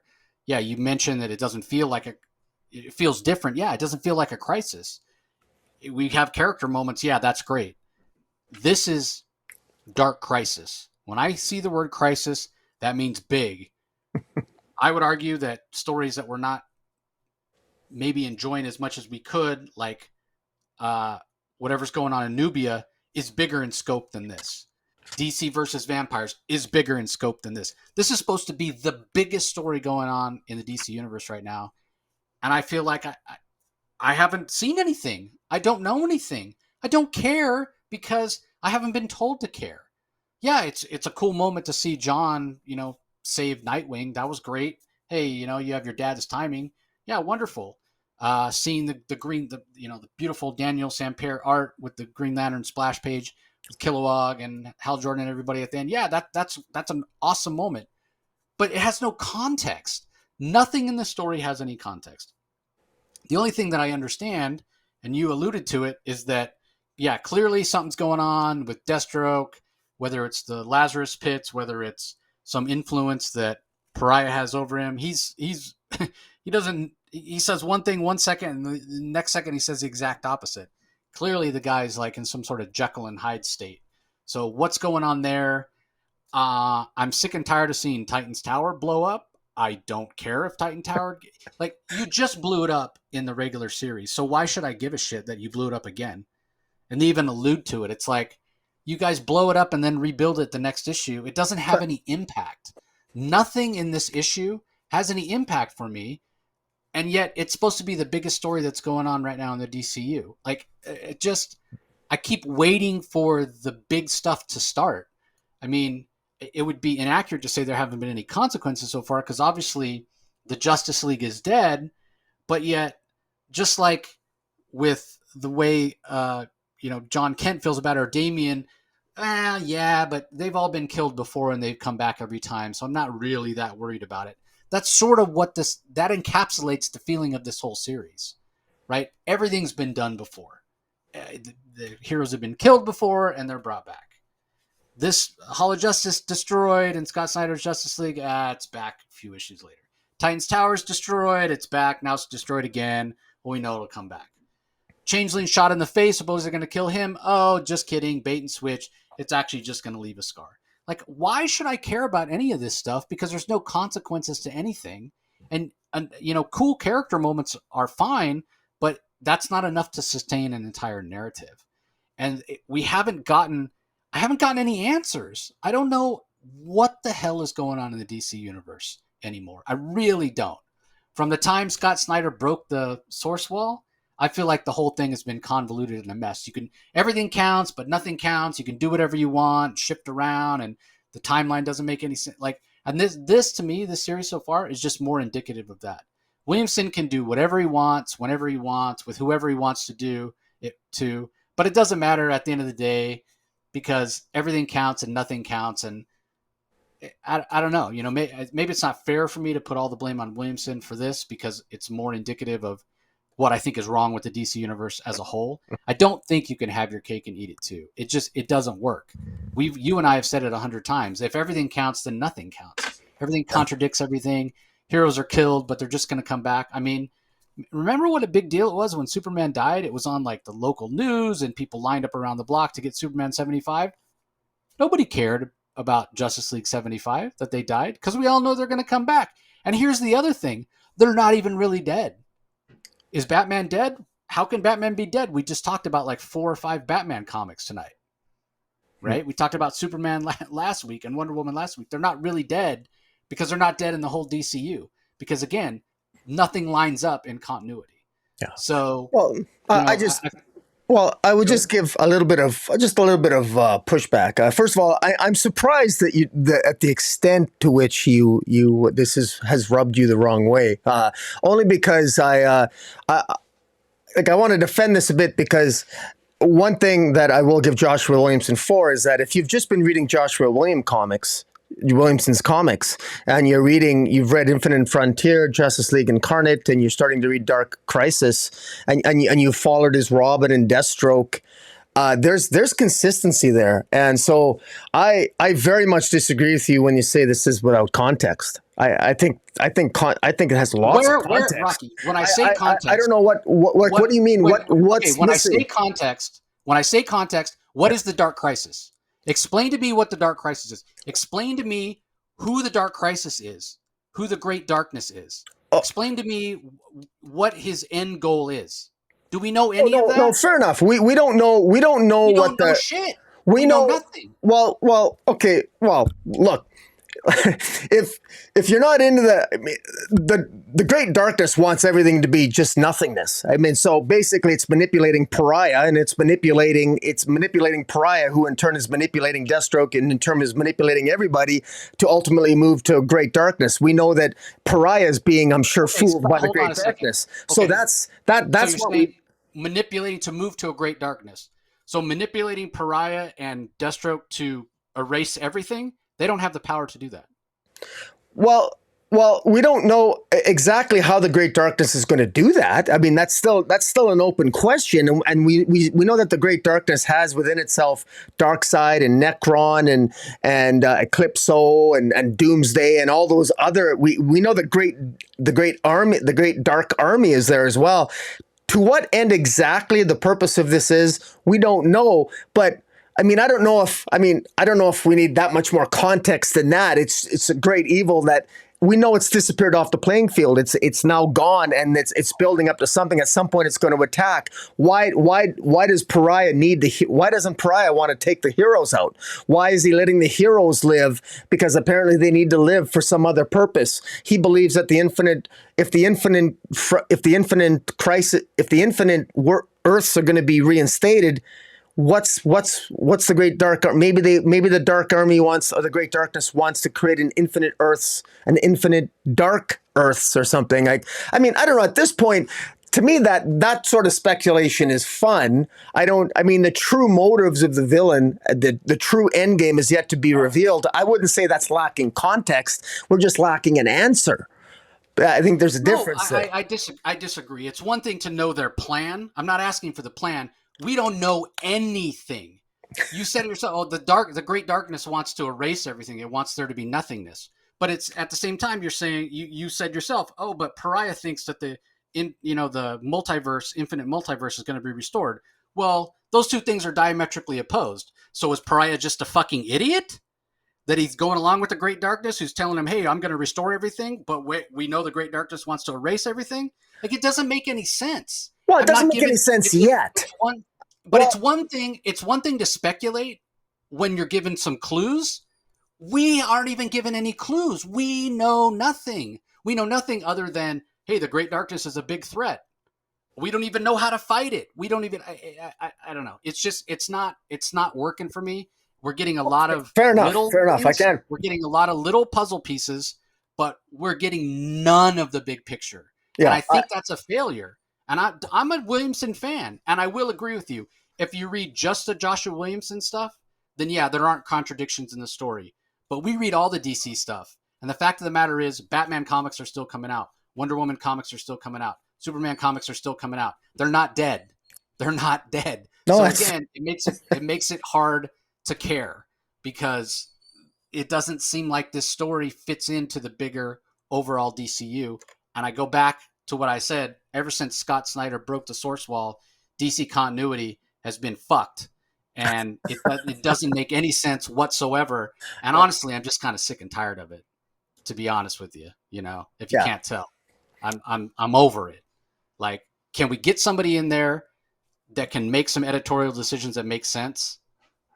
Because it used to be, granted, it was never perfect and it's never going to be perfect. But at least it made sense, and at least you had somebody in there that was saying, no, it can't be this in one comic if it's this in the other comic. Yeah, but now they just want to do whatever they want to do whenever they want to do it. Yeah. And as a longtime DC fan, I don't appreciate that. It's lazy. Yeah, it's lazy is what it is. Well, there's good character moments in here. There's a lot of things that don't make any sense to me, and I go back. I stand by my statement that I don't feel there's any context. I have no. We're getting one side of this story. We're getting the hero side, and they're getting their asses handed to them by the Secret Society of Supervillains, who are in turn being powered up by Pariah, who in turn is being powered up by the Great Darkness. But based on the behavior of Deathstroke, who's highly unstable, we don't know why anybody's doing anything other than, well, because the Great Darkness said so. That's not a good enough reason to build a story around. And maybe we'll get there, and maybe I'll eat my words, and I hope I'm wrong. I hope I love this in the end. But right now, it's not working for me. I feel like, after the first issue, I was like, okay, set up. Hopefully it gets better after the second issue. We got a fight between Nightwing and Deathstroke. We got a fight between John Kent and Cyborg Superman. We got Black Adam showing up going, John Kent, you suck at putting a team together. I'll take over. And we got Hal Jordan reuniting with Kyle Rayner. That's it. What part of that gives us any context for Pariah, for Great Darkness, I have no idea where the story's going. None. And maybe some people like that. I like at least some clues. I go back to the Crisis on Infinite Earths. A couple of issues in, I understood who the Anti-Monitor was and what he wanted and why he wanted it. Maybe Williamson's, building his narrative in a different way, but I think it's a mistake. He's been building this for years and we still haven't even seen the Great Darkness. Is it an entity? Is he formless? Is he shapeless? Does he have a humanoid form? Yeah, it's interesting that Pariah at the beginning says that the Monitor gifted him the teleportation device that can transport them to Earth Zero. So that makes me wonder, is the Monitor on the side of Pariah? Because the Monitor was trying to protect the Infinite Earths in the original Crisis. Died. Yeah, well, the Monitor since came... he's been back and reborn along with the Anti-Monitor since then. So, but yeah, there's definitely there's a whole slew of questions here. I will say that, look, for action, for sheer action, this issue had quite a bit, and the art was so fantastic. I mean, full props to Daniel Simper. And Alejandro Sanchez on the colors. It was really impressive. The scenes and the facial expressions on Nightwing and Deathstroke and Superman, John Kent, and Cyborg Superman. This was really a stellar issue. I'm really looking forward to seeing this in the actual physical form, not just the digital form. So I'm going to be really curious to see how this. I'm excited to see where this goes. I really am, because Joshua Williamson. In Joshua, I have come to trust, and I know he's feeling a lot of pressure. But look, one of the things that really disappointed me, I thought the scenes at Titan's Tower here, I thought they were visceral. I thought they were graphic. I felt the violence when I saw this in a way that I never felt when, like in Teen Titans Academy, that terrible series that unfortunately took the gravitas away from this series. We shouldn't have had, all that nonsense with Red X and Teen Titans Academy and the destroying of Teen Titans Academy to have the same sort of destruction take place here. That should never have taken place in the pages of Teen Titans Academy with Red X to begin with, because it sort of robbed the gravitas here. But that just goes to the larger... That's almost a separate discussion in terms of the editorial decision making and in the very poor coordination between the titles and the story directions of the various titles. But in any event, we shall see. I sincerely hope that the future issues will bring you back on board, Jace. It feels like a small story. It really does, and it shouldn't feel like that. It should feel like a crisis. Yeah. But I will say that anybody who decides to rebuild Titan's Tower again should move to Gotham City, because I put them in with the same, level of intelligence of anybody who continues to live in Gotham City. You might as well go to Gotham Academy. It's a little safer, just a little. Yeah, just idiotic. So anyway, some collections that are coming out today as well. We've got Batman Urban Legends trade paperback volume 2, which collects issues 7 through 10. We have Birds of Prey Whitewater trade paperback, which collects the series from the 90s, numbers 104 through 112. We've got a Catwoman trade paperback that collects the Fear State issues 34 through 38.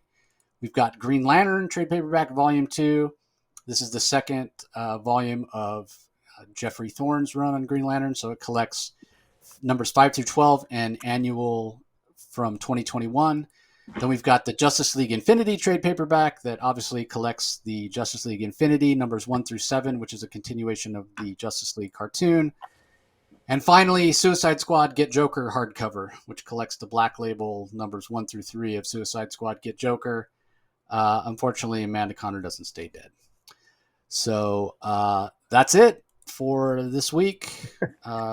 You said Amanda Conner. You mean Amanda Waller? Amanda Waller. Sorry, Amanda Waller. Apologies to Amanda Conner. Yeah, would never wish anything bad to happen to Amanda Conner ever. She's a treasure.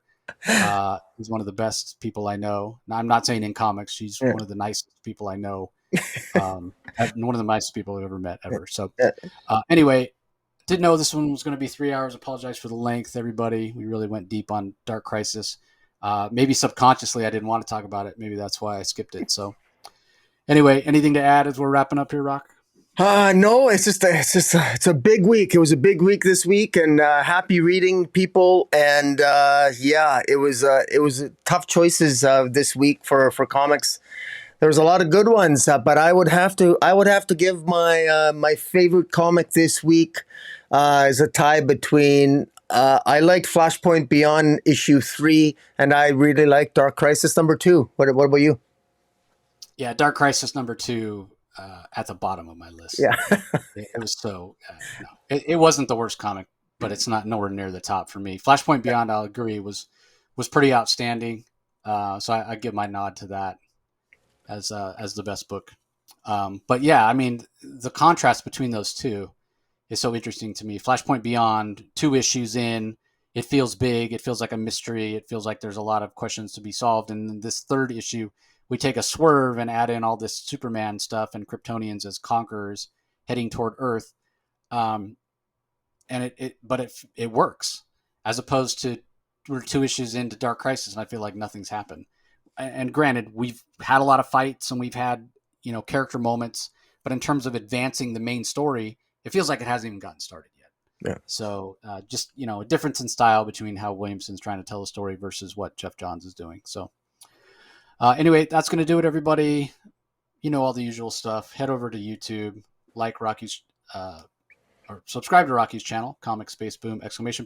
Like this video, comment, subscribe to the channel, ring the notification bell so you know when new content comes out. If you want to hear our audio-only content over on the Comic Source side of things, just tune in to the Comic Source on your favorite podcast app or podcast platform on your smart device and subscribe. Spoiler-free New Comic Wednesdays every week. Tons of interviews that I've been doing lately, including the aforementioned Gene Yang interview this week. So we appreciate you guys joining and supporting as always. If you made it to the end, hey, thanks for hanging with us for 3 hours, and we'll talk to you next time. See you later.